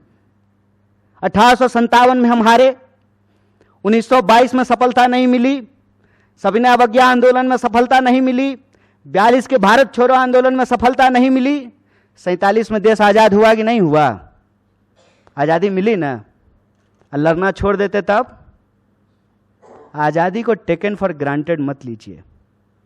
किसी ने अगर अपनी जान गंवाई है तो उस जान के प्रति हमारा उत्तरदायित्व है। वो भी वही कर सकते थे ना। भगत सिंह भी जो है बढ़िया अपना कॉलेज में जाते, नौकरी लेते, ड्यूटी बजाते, यस सर गुड मॉर्निंग, तो हमको आजादी नहीं मिलती। मेरी चिंता इस बात की कम है कि सच बोलने वाले लोग कम हो रहे हैं। मेरी चिंता इस बात की कम है कि सच बोलने वाले लोगों को खत्म कर दिया जाएगा, क्योंकि हमने इतिहास पढ़ा है। चाहिएगा तो हम डिग्री भी दिखा देंगे। इतिहास में हम फेल नहीं हुए हैं, बढ़िया मार्क्स, डिस्टिंक्शन मार्क्स है मेरे पास। और इतिहास हमको यही सिखाया है कि सच बोलने वाले लोग नहीं खत्म होते हैं। प्रधानमंत्री बन सके, चाय बेचे कि नहीं बेचे नहीं मालूम, एयर इंडिया बेचते हुए तो देख रहे हैं, और बहुत खराब दाम लिए हैं। औने पौने दाम में देश का पब्लिक सेक्टर बेच दे रहे हैं। सो हे पब्लिक, लोकतंत्र आपका, देश आपका, समाज आपका, आपकी सच्चाई, लड़ना भी आप ही को पड़ेगा। निरंजन जी ने अपना काम कर दिया है, बाकी लोग भी अपनी अपनी भूमिका निभाते हैं। मेरा ये मानना है, क्योंकि ये सवाल मुझे दूसरे लोगों ने भी पूछा कि औरंगाबाद में क्यों विमोचन हो रहा है, दिल्ली और बंबई में क्यों नहीं हो रहा है। हम बोले एक तो वो स्वतंत्र पत्रकार हैं, पत्रकार के साथ आजकल स्वतंत्र अलग से लगाना पड़ता है। ऐसा माना जाता था कि पत्रकार स्वतंत्र ही होते हैं। दूसरा कि बड़े शहरों में बड़ी बड़ी बातें होती हैं और सच्चाई जो है वो छोटी छोटी चीजों में छुपी होती है। दिल्ली और बंबई में जो बैठे हुए लोग हैं वो तो ऑलरेडी सेट हो चुके हैं, सेट हो गए हैं। तो औरंगाबाद में अगर हुआ है तो यह गर्व की बात है, यह बड़े गर्व की बात है। लेकिन ये बात फिर यहाँ रुकनी नहीं चाहिए, यह बात हर जगह पहुँचनी चाहिए। और काफ़ी लंबे दिनों के बाद मैं किसी पब्लिक इवेंट में शिरकत कर रहा हूँ। मैं भी अपनी जिम्मेवारी निभाऊंगा, आप भी अपनी जिम्मेवारी निभाइए। यह देश हम सबका है और इस देश की बुनियाद सच्चाई पे टिकी हुई है।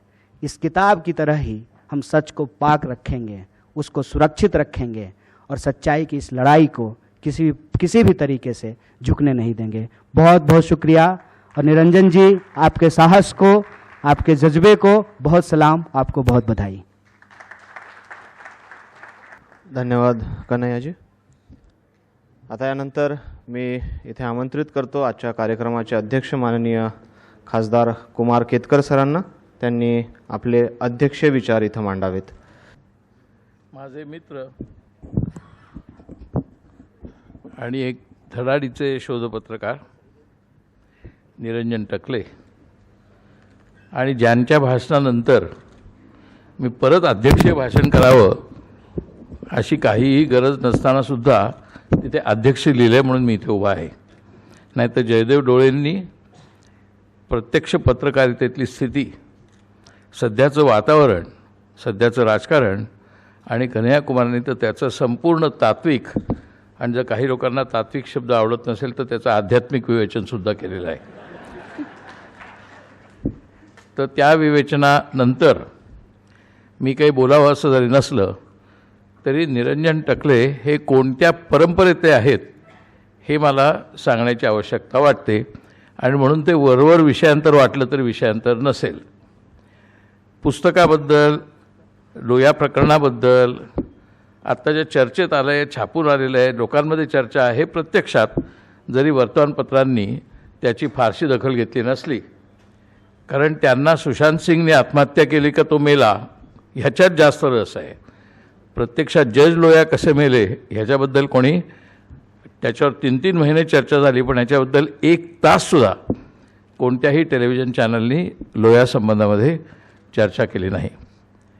आमच्या मुंबईच्या प्रेस क्लबनी ह्याच्या संबंधामध्ये प्रश्न उपस्थित केला आणि त्यावेळेला आम्ही शरद पवारांकडे गेलो आणि शरद पवारांनी ताबडतोब मान्य केलं की हा प्रश्न अत्यंत महत्त्वाचा आहे आणि आता जर हे महाविकास आघाडीचं सरकार अजून आपल्याला टिकवायचं असेल तर आपल्याला केंद्र सरकारच्या मार्फत हे सत्य दडवण्याचा जो प्रयत्न झाला तो शोधून काढला पाहिजे आणि लोया केस पुन्हा आपण ओपन केली पाहिजे असं शरद पवार म्हणाले।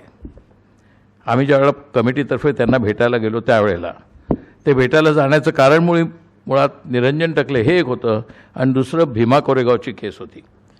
भीमा कोरेगावच्या केसमध्ये तर जे आरोप करण्यात आलेले आहेत आणि त्याच्या निमित्ताने जे पुरावे देण्यात आलेले आहेत तेच मुळे पिगासस टेक्नॉलॉजीने दिलेत, हेच वॉशिंग्टन पोस्ट, न्यूयॉर्क टाइम्सने सुद्धा दाखवले।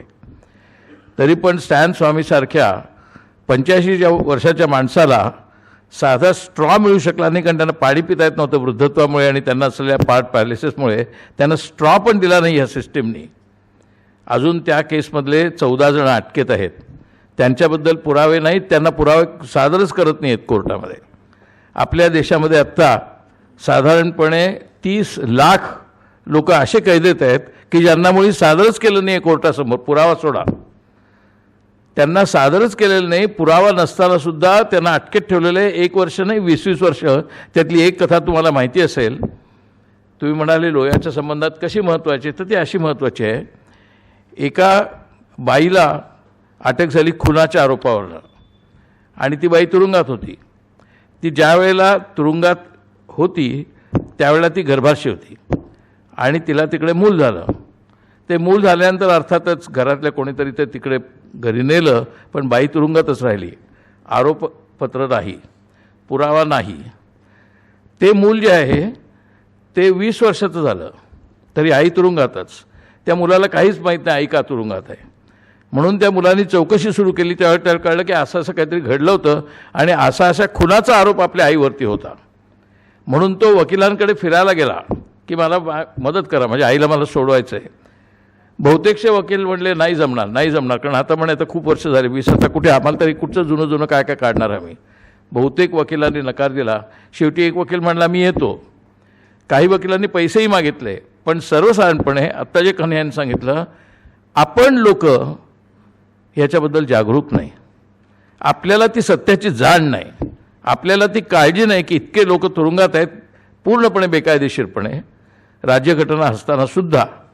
त्या 20 वर्षाच्या मुलांनी शेवटी एक वकील मिळवला, तो मानवता अधिकार चळवळीतला कार्यकर्ता होता, त्याच्यामार्फत ती केस लढवली आणि त्या बाईला सुटका मिळाली. ती सुटका मिळाल्यानंतर रवीश कुमारनी तिच्यावरती कार्यक्रम केला आणि त्यांनी सांगितलं की ही एक बाई सुटली, पण अजून आहेत ना उरलेले 30 लाख. त्या बाईने काहीच गुन्हा केलेला नव्हता. ज्या माणसाचा खून केला असं म्हटलं तो मरून काही वर्ष झालेली होती.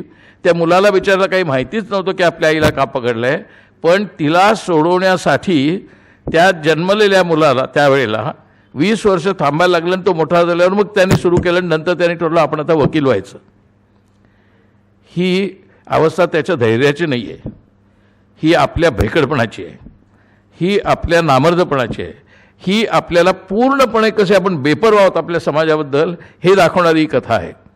आपण ज्यावेळेला टी व्ही पाहत असतो, आपण ज्यावेळेला सोशल मीडियावर तो वाचत असतो, त्यावेळेला आपल्याला काही पडलेलं नसतं. हल्ली तर तुम्हाला पाहिलंच असेल तुम्ही, जवळजवळ 3/4 तरुण मुलं कानाला स्पीकर लावून गाणी ऐकत असतात किंवा जे काय ऐकत असतील ते ऐकत असतात. त्यांना बाहेर काय चाललं आहे, एवढंच काय समोरून बस येते का कार येते हे पण त्यांना दिसत नसतं, कारण ते स्वतःमध्ये मशगूल असतात. आत्ता आपल्या समाजाची अवस्था ही मशगूल असलेल्या समाजाची अवस्था आहे आणि ती सर्व वर्गात आहे, परंतु प्रामुख्याने ती मध्यम वर्गात आहे. आणि याचा उत्तम पुरावा जो आत्ता कन्हैया कुमारने वेगळ्या संदर्भात दिला आणि जयदेव डोळ्यांनी पण दिला, तो असा, ते म्हणतात पेट्रोलचे भाव वाढले तर काय बिघडलं, जोपर्यंत तो मुस्लिम लोगों को फिक्स कर रहा है बराबर तो चलेगा. आता हे म्हणणाऱ्यांना बाहेर काय चाललं आहे जाणून घ्यायची इच्छाच नाही आहे, आणि जाणून घेण्याची इच्छा नाही आहे, ती इच्छा मारलेली जी आहे ती या सोशल मीडियाने मारलेली आहे. आणि तो सोशल मीडिया गेल्या 10 वर्षामध्ये टेक्नॉलॉजीच्या आणि राजकारणाच्या आधारे पूर्णपणे आता विशिष्ट सरकारच्या किंवा विशिष्ट व्यक्तींच्या किंवा विशिष्ट संस्थांच्या ताब्यात गेलेला आहे. आणि त्यामुळे ज्युडिशरी असेल किंवा CBI असेल, रिझर्व्ह बँक ऑफ इंडिया असेल किंवा इलेक्शन कमिशन असेल, त्या सगळ्या संस्था आता फक्त एकच सारखं बोलतात. आपल्याला कदाचित माहिती असेल नसेल, 1933 हिटलर राज्यावर आला जर्मनीमध्ये, पण आपण म्हणतो नंतर तो हरला.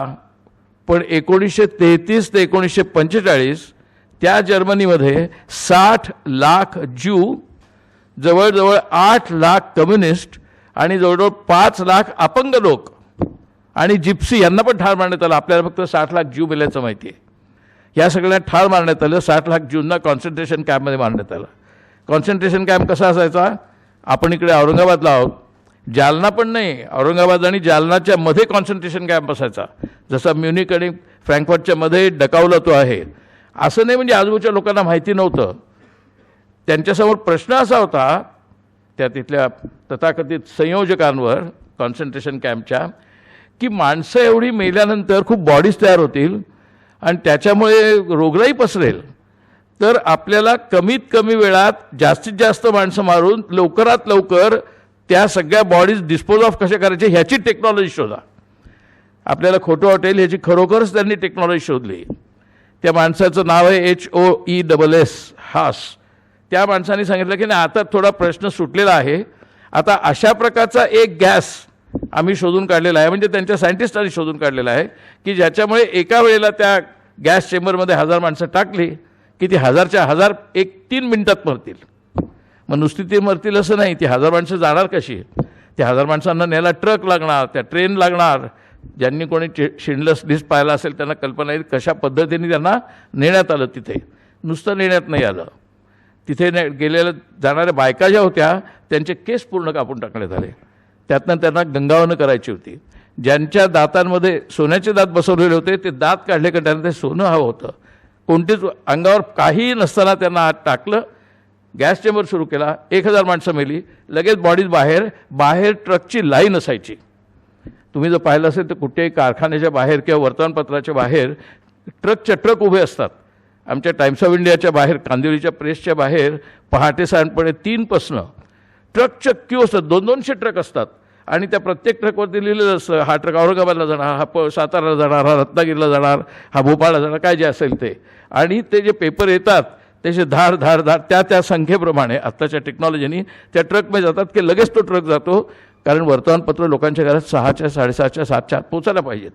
आणि म्हणून ते ट्रक ज्या पद्धतीने वर्तमानपत्र नेतात, 300 ट्रक असे 200 ट्रक असे लाईनीने उभे असतात, तशी माणसं नेण्यासाठी, मारलेली माणसं नेण्यासाठी हिटलरच्या कॉन्सन्ट्रेशन कॅम्पच्या बाहेर अशी ट्रकांची लाईन असायची.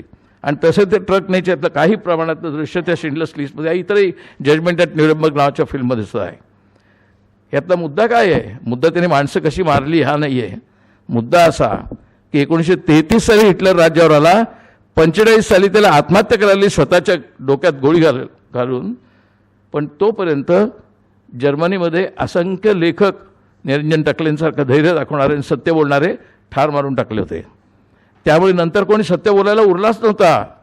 आंदोलन शक्य नाही, ट्रेड युनियनिस्ट मारून टाकले होते, ट्रेड युनियन शक्य नाही, शेतकऱ्यांचे मोर्चे वगैरे तर विसरूनच जा, मोर्चाच काढणं शक्य नाही. अशा पद्धतीने सगळ्या समाजाचा पूर्णपणे गळा दाबून टाकलेला होता 12 वर्ष. सुटला केव्हा तो प्रश्न? ज्या वेळेला आंतरराष्ट्रीय पातळीवरती स्टॅलिन, रूझवेल्ट आणि चर्चिल एकत्र आले, म्हणजे अमेरिका, रशिया आणि इंग्लंड एकत्र आले. आणि त्यांनी ज्या वेळेला हिटलरच्या त्यांनी सुरू केलेल्या प्रथम युरोपामधल्या नंतर सोव्हिएत युनियनच्या विरुद्धच्या आक्रमणाच्या विरोधात सैन्य उभं केलं आणि स्ट्रॅटेजी करून हिटलरची कोंडी केली, जर्मन सैन्याची कोंडी केली, जर्मन सैन्याचा पूर्ण पराभव केला. त्यावेळेला हिटलरला कळलं की आता आपल्या बंकरभोवती येत आहेत, आता आपल्या बंकरपर्यंत येणं म्हणजे आपल्याला अटक होणार. आणि जर आपल्याला अटक झाली तर मग आपली आबरूच पूर्ण केली का आपण तर जर्मनचे शहनशाह आहोत. त्यांनी त्यावेळेला सुद्धा बंकरमधनं ऑर्डर काय दिली, त्याच्या हाताखाली जी थोडीशी माणसं होती त्यातल्या गोरिंगला दिली, आल्बर्ट स्पियरला दिली, यांना ऑर्डर काय दिली, माझा जर्मन देश असा यांच्या हातात गेलेला चालणार नाही, तेव्हा तुम्ही असं करा, you go and bomb Germany. ज्या जर्मनीवर बॉम्ब पडलेले नव्हते युद्धात ती गावं आणि ती शहरं तुम्ही उडवून टाका, तुम्ही त्याच्यावर बॉम्ब टाकून ते उद्ध्वस्त करा, कारण मला तो जर्मनी त्यांच्या हातात जायला नको. आपण आपली माणसं मरतील चालेल. शेवटी ते क्रौर्य इथपर्यंत जातं. जर आपण सत्य बोललो नाही, जर आपण चळवळ केली नाही, तिकडे चळवळ झालेली नव्हती, जर आंतरराष्ट्रीय युद्ध झालं नसतं तर हिटलरचा पराभव तसा झाला नसता आणि त्याला आत्महत्या करण्याची पाळी आली नसती. ह्या सगळ्याच्याबद्दल भरपूर लेखन झालं आहे आणि ते लेखन करणाऱ्या माणसांनी स्वतःचा जीव धोक्यात घातलेला आहे. अगदी अलीकडचं तुम्हाला कदाचित जो कायम टेलिव्हिजनवरती, स्टारवरती किंवा अन्य काही चॅनल्सवरती सिनेमा लागतो त्याचं नाव आहे JFK. JFK म्हणजे जॉन फिट्झजेराल्ड केनेडी. त्यांची हत्या झाली ह्याच्याबद्दल एक वॉरन नावाच्या जजनी रिपोर्ट दिला आणि त्या रिपोर्टमध्ये सांगितलं नाही तो एक साधा माणूस होता ओस्वाल्ड, त्याचा एकट्याचा हा खुनाचा प्रयत्न होता, त्याच्या पाठीमागे कट वगैरे काही नव्हता आणि कट नव्हता असं सांगून त्यांनी तो रिपोर्ट प्रसिद्ध केला. परंतु ऑलिव्हर स्टोन आणि इतर अनेकांनी असं ठरवलं असं नाही आहे, ह्याच्या पाठीमागे मोठा कट आहे आणि म्हणून त्या कटाचं त्यांनी संशोधन सुरू केलं आणि नंतर त्या सिनेमामध्ये जी प्रत्यक्ष माणसं त्याच्यात इन्व्हॉल्ड आहेत त्यांची नावं त्यांच्या जन्मतारखांसहित तिथे दिलेली आहेत की यांना पकडा म्हणून. आणि ऑलिव्हर स्टोनच्या JFKचं जगभर कौतुक झालं. पण आपण ऑलिव्हर स्टोनचं कशाला उदाहरण घ्यायचं? आपल्याकडे न घडलेली घटना अजून आहे, ती म्हणजे रमेश दलाल नावाचे लेखक आहेत. ते आता इंग्लंडमध्ये आहेत, कारण त्यांना सुरक्षित राहायचं म्हणून ते इंग्लंडमध्ये आहेत. त्यांनी ॲसॅसिनेशन ऑफ राजीव गांधी नावाचं पुस्तक लिहिलं आहे. त्या पुस्तकामध्ये त्यांनी कोणी काय काय उद्योग केले, त्यांच्या खुनासाठी कसे प्रयत्न झाले आणि तो खून कसा घडवून आणला, यांची सगळ्यांची नावानिशी, तारीख, पत्रव्यवहार सगळं आहे. आणि त्यात त्यांनी डायरेक्टली सांगितलं की कशा पद्धतीने CIA त्याच्याकडे लक्ष देऊन होती या प्रयत्नांकडे आणि CIA कसं ते फंडिंग याचं सविस्तर रिपोर्ट त्यांनी लिहिलेला आहे. ॲसॅसिनेशन ऑफ राजीव गांधी, रमेश दलाल. ते पुस्तक मिळणार नाही तुम्हाला, कारण ते पुस्तक गडप झालं आहे मार्केटमधनं. मग शेवटी त्याला कळलं की आपलं पुस्तक मार्केटमधनं गडप झालं आहे आणि तो तर असा लढाऊच, तो वकील आहे, खरा पत्रकार नाही, पण त्यांनी जसं हे इंजिनियर पत्रकार नाही तसं तो वकील आहे. त्यांनी ते पुस्तक अख्खच्या अख्खं PDF टाकलं आहे. त्यामुळे ते पुस्तक तुम्हाला ज्यांना पाहिलं असेल त्यांना मिळेल. त्या पुस्तकाचे पहिले 3 चॅप्टर जरी तुम्ही वाचले ते तुमच्या लक्षात येईल की त्या रमेश दलालने केवढं इन्व्हेस्टिगेशन केलं आहे. नावं थेट कुठेही हातचं राखून काही केलेलं नाही. कोणीही त्याच्याविरुद्ध बदनामीचा खटला पण लावला नाही. इतकी नावं आहेत, आत्ता जिवंत असले, आत्ता हयात असलेली, आत्ता लोकसभेत राज्यसभेत असलेली माणसांची नावं आहेत त्याच्यात, पण कोणी त्यांच्यावरती खटला भरला नाही की आम्हाला तू या खुनामध्ये का गुंतवलंस याचं. कारण ते गप्प आहेत. आणि अशा प्रश्नावरती जर आपण सुप्रीम कोर्टात किंवा हायकोर्टात गेलो तर सुप्रीम कोर्ट हायकोर्ट काय बोलत नाहीत. ते कुठच्या तरी फालतू गोष्टीवरती चिक्कार चर्चा करतील आणि वेळ वाया घालवतील. पण अर्णब गोस्वामींना रात्री 12:30ला त्यांना बेल द्यायला मिळतो, बेल देता येतो. पण आत्ता हे आपले भीमा कोरेगावचे लोक आहेत, त्यांना पाणी प्यायला सुद्धा त्यांना देता येत नाही. ही आपली ज्युडिशरी आहे. त्या 30 लाख लोकांना जे बेकायदेशीरपणे अटकेत आहेत त्यांना ज्युडिशरी न्याय देऊ शकत नाही, त्यांना मीडिया न्याय देऊ शकत नाही. मीडिया ह्या प्रश्नावरती बोलत नाही. एक शब्दाने किती लोकांना माहिती आहे किती लोक तुरुंगात आहेत. एकट्या त्या बिचाऱ्या नंदिनी हक्सर ते सारख्या ट्राय करतात, ते सगळीकडे प्रचार करतात की ह्याच्याबद्दल बोला, ह्युमन राईट्स केस आहे, माणसं तुरुंगात आहेत. आपण नाही ना तुरुंगात, कोणता तरी दुसरा मनुष्य तुरुंगात आहे. मला काही झालेलं नाही ना, झालेलं आहे. तिकडे मारलं ना कोणाला तरी, बीफ नेलं म्हणून, मला काही झालेलं नाही. अजून कुठचं तरी घर वस्त्या जाळल्या ना, मला काही झालेलं नाही. बुलडोझर चालवला ना जहांगीरपुरीला, मला काही झालं नाही. आमच्या सोसायटीत नाही आहेत. आमच्या सोसायटीमध्ये हल्ली तर भाजीवाल्यांसुद्धा येऊन देत नाही आम्ही, तर बुलडोझर काय येणार. आता आम्ही कोणालाच येऊन देत नाही. इतकं आम्ही त्याला गेटेड सोसायटी म्हणतात. त्यांनी सगळ्यांनी प्रोटेक्ट करून ठेवले आहेत. आणि हा गेटेड सोसायटीचा भाग जो प्रथम मध्यमवर्ग आणि हायर मध्यमवर्गात आला, त्याला आता अख्ख्या समाजाला घेरलेलं आहे त्यांनी. आपण सगळे आता गेटेड सोसायटीत आहोत. कारण आपण सगळे म्हणतो मी प्रोटेक्टेड आहे, इनफ, माझ्यावरती कोणी हल्ला करायची गरज नाही. आणि मी हल्ला कोणाचा सहन करणार नाही, कारण मला प्रश्नच नाही, मी काही बोलणारच नाही आहे. मला जोपर्यंत माझ्या सगळ्या वस्तू मिळत आहेत, तुम्हाला लक्षात येणार नाही, आपल्या देशामध्ये जवळजवळ 45 ते 55 कोटी मध्यमवर्ग आहे. ह्या मध्यमवर्गाला कितीही तेवढी बेकारीचे तुम्ही आकडे दिले, अनएम्प्लॉयमेंटचे दिले, तरी त्यांना त्याची फारशी चिंता नाही आहे. ह्या मध्यमवर्गामधल्या 6th पे आणि 7th पे कमिशन ज्यांना लागू आहे असा जो सरकारी कर्मचारी आहे किंवा बिगर सरकारी कर्मचारी आहे, पण जो सरकारच्या नियमानुसार चालतो, त्या सगळ्यांना 6th पे 7th पे कमिशनचे पगार, कोविड असो नसो, दंगा हो न हो, पेट्रोलचा भाव काही हो, त्यांचे पगार चालू आहेत. मध्यमवर्गाच्या पगारात खंड नाही. मग तो खाजगी जे बेकार आहेत ते सोडून द्या, जे नोकरीत आहेत त्यांना पगार चालू आहे, त्यांना बोनससुद्धा चालू आहेत, त्यांना स्पेशल एक्सग्रेशिया पण चालू आहे. उगाच नाही स्टॉक मार्केट वर चाललं आहे. सगळेजण म्हणतात देशाची अर्थव्यवस्था खड्ड्यात गेली, आपलं एक्सपोर्ट होत नाही आहेत, इन्व्हेस्टमेंट येत नाही आहे. मग स्टॉक मार्केट कसं वाढतं आहे? 35,000चं 60,000पर्यंत स्टॉक मार्केट कसं जातं आहे? आपण म्हणतो डॉलर रुपये असा झाला आहे तसं झालं, पण तरी स्टॉक मार्केट वाढतं आहे. ह्या स्टॉक मार्केटमध्ये पैसे कोण गुंतवतो? हा मध्यमवर्ग. कारण त्याच्या फिक्स्ड डिपॉझिटला धक्का पोचलेला नाही.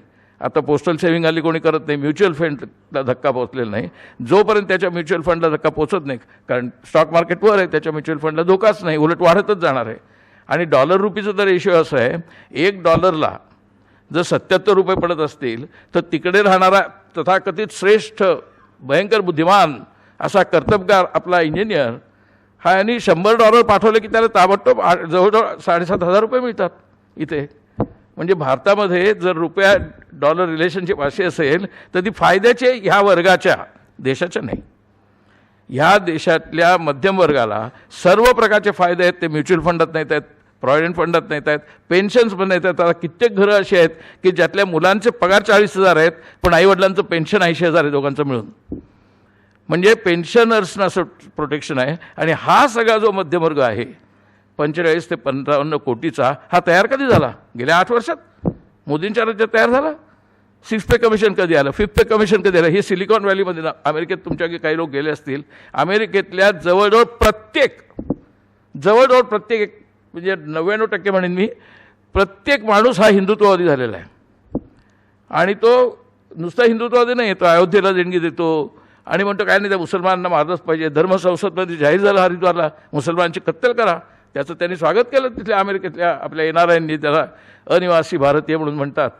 ते पैसे पाठवत आहेत, त्यांना तिकडे काहीच चिंता नाही, तिकडे जाऊन झपाझप ते नागरिक होत आहेत. अमेरिकेत नागरिक होणं सोपं नाही एवढं.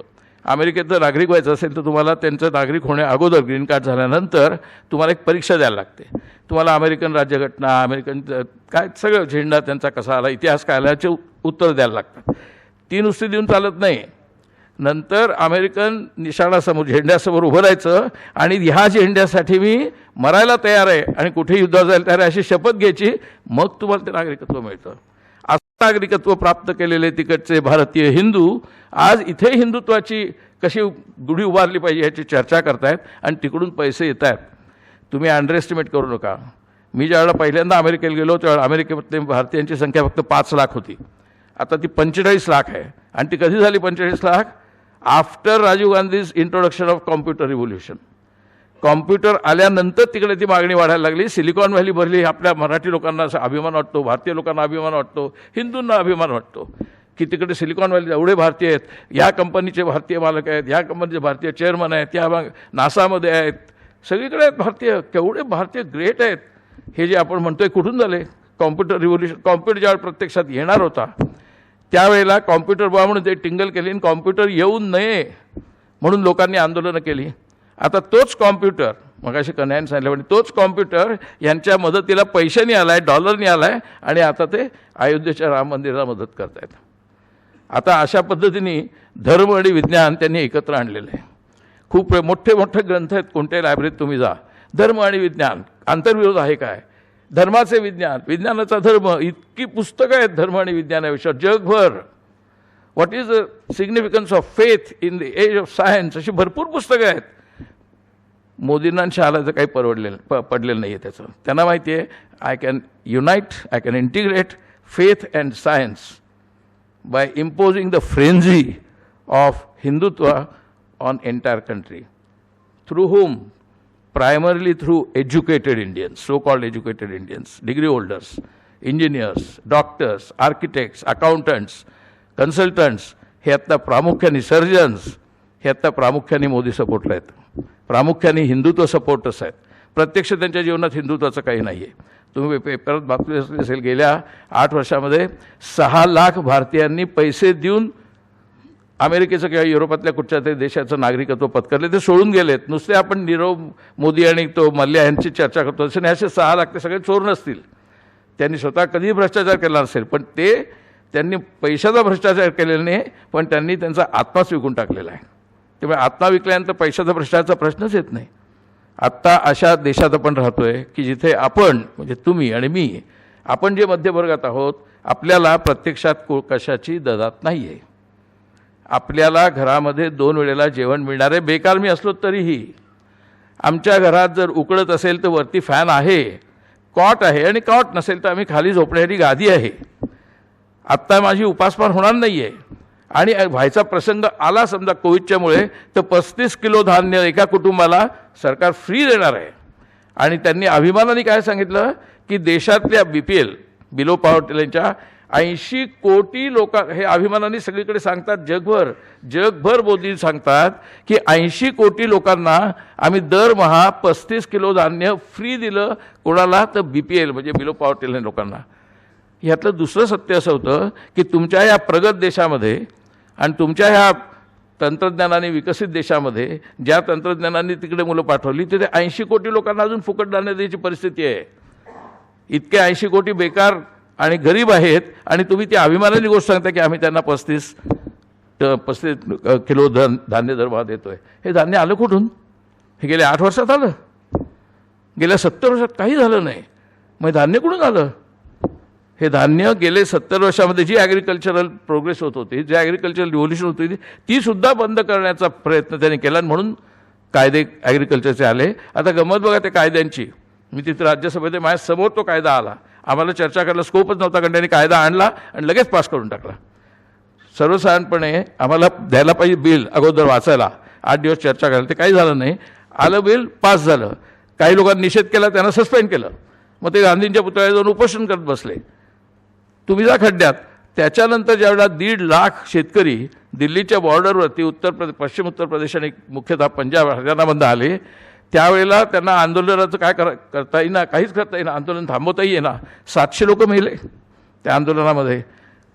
ते ज्यावेळेला शेवटी लक्षात आलं की आता पंजाबमधल्या निवडणुका आहेत, आता उत्तर प्रदेशातल्या निवडणुका आहेत, आता आपल्याला ह्या आंदोलनाचा जर विस्तार झाला तर पंचायत व्हायला इतकंच नाही, तर जर का ह्या आंदोलनातले शेतकरी मोर्चानी नव्हे पण एक एकटे मेट्रोमधनं किंवा रेल्वेतनं किंवा बसनं किंवा चालत मुख्य शहरात आले आणि जो काही तो फ्रॉड चालला आहे ना सेंट्रल व्हिस्टाचा, नवीन पार्लमेंट बांधण्याचा आणि रस्ते तोडण्याचा, त्याच्यावरती जर त्यांनी हल्ला चढवला किंवा तिथे ते घुसले तर आपल्याला तिथे गोळीबार करावा लागेल. इथे बसलेत बाहेर 1.5 लाख शेतकरी, त्यांच्यावर गोळीबार नव्हता करायला लागलेला, ते बसले होते आंदोलन करत. इथे आपल्याला त्यांच्यावर गोळीबार करावा लागेल, हे प्रकरण पेटेल आणि मग ते निवडणुकांमध्ये मार खायला लागेल. त्याच्यापेक्षा आत्ता आपण कायदे मागे घेऊया. कायदे का मागे घेतले याचे उत्तर त्यांनी दिलं नाही. कायदे का आणले त्याचे उत्तर दिलं नाही. कायदे कोणाच्या बेनिफिटसाठी होते सगळ्या जगाला दिसत होतं, कारण ज्या ज्या ठिकाणी मोकळ्या जमिनी होत्या त्या सर्व ठिकाणी अदानी आणि अंबानींनी मोठमोठाली गोडाऊन्स बांधली होती, कारण त्यांना त्या जमिनी एकदा कॉर्पोरेट सेक्टरने विकत घेतल्या की सगळे ॲग्रिकल्चर त्यांच्या ताब्यात येणार होतं. म्हणजे जसे कारखाने त्यांच्या ताब्यात आहेत तसं सगळं ॲग्रिकल्चर त्यांच्या ताब्यात येणार होतं. त्यांना त्याच्यासाठी मोठाली गोडाऊन लागणार होती, ती अजून बांधलेली आहेत, अगदी मुंबई नाशिक पट्ट्यावरती सुद्धा आहेत ती. हा सगळा प्रकार आपण डोळ्यांनी पाहतोय. असा सगळा प्रकार त्या कॉन्सन्ट्रेशन कॅम्पमधल्या माणसांना मारणारा जर्मनांनी डोळ्यांनी पाहिला आहे. त्यांच्या आजूबाजूला होते 60 लाख माणसं मरणं सोपं नाही. अशी माणसं मारलेली पाहिलेली आहेत, तरी हिटलर विरुद्ध बंड झालं नाही, कारण तिथल्या लोकांचा गळा पूर्णपणे दाबला गेला होता. जर आपण असेच गप्प बसलो तर आपलाही गळा दाबला जाईल. कोणीतरी काहीतरी उठेल, काहीतरी घडेल आणि सत्याचा विजय शेवटी होईल. पण सत्यमेव विजयते शेवटी येते. जोपर्यंत सत्य जिंकत नाही तोपर्यंत असत्यच राज्य असतं. ते सगळ्यात शेवटी सत्य जिंकणार आहे, पण तोपर्यंत काय करायचं, तर तोपर्यंत ते जिंकावं म्हणून कन्हैया म्हटलं तसं आपल्याला जागरूक राहायला पाहिजे. आणि जर आपण राहिलो नाही तर मग सत्य जिंकेल कधीतरी, पण मग ते सत्याच्या गतीने जिंकेल, ते आपल्या गतीने जिंकलं पाहिजे अशी आपल्या घटनाकारांची इच्छा होती. म्हणून आपली राज्यघटना आली, ती आपण सध्या विसरलो आहे. तिचं स्मरण करून माझे 4 शब्द संपवतो.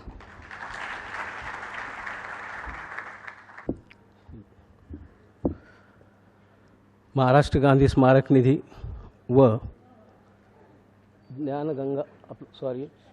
धम्मगंगा प्रकाशन औरंगाबाद यांच्या वतीने आयोजित हू किल्ड जज लोया यांच्या ज्येष्ठ पत्रकार निरंजन टकले लिखित या पुस्तकाच्या प्रकाशनासाठी उपस्थित असलेले आजचे ज्यांच्या हस्ते आपण या पुस्तकाचं प्रकाशन केलं असं नावाजलेलं व्यक्तिमत्व डॉक्टर कन्हैया कुमारजी यांचं मी या ठिकाणी मनपूर्वक आभार व्यक्त करतो. त्याचबरोबर आजच्या या कार्यक्रमाला प्रमुख अतिथी म्हणून या ठिकाणी प्राध्यापक जयदेव डोळे सर उपस्थित राहिले, त्याबद्दल त्यांचंही मी या ठिकाणी आभार व्यक्त करतो. त्याचबरोबर आजच्या कार्यक्रमाचे अध्यक्ष खासदार कुमार केतकर ज्येष्ठ संपादक हे आमच्या विनंतीला मान देऊन या ठिकाणी उपस्थित राहिले, त्याबद्दल त्यांचंही मी या ठिकाणी मनपूर्वक आभार व्यक्त करतो. निरंजन टकले यांचं देखील मी या ठिकाणी आभार व्यक्त करतो. त्याचबरोबर आजच्या कार्यक्रमाला उपस्थित असलेले महात्मा गांधी मिशनचे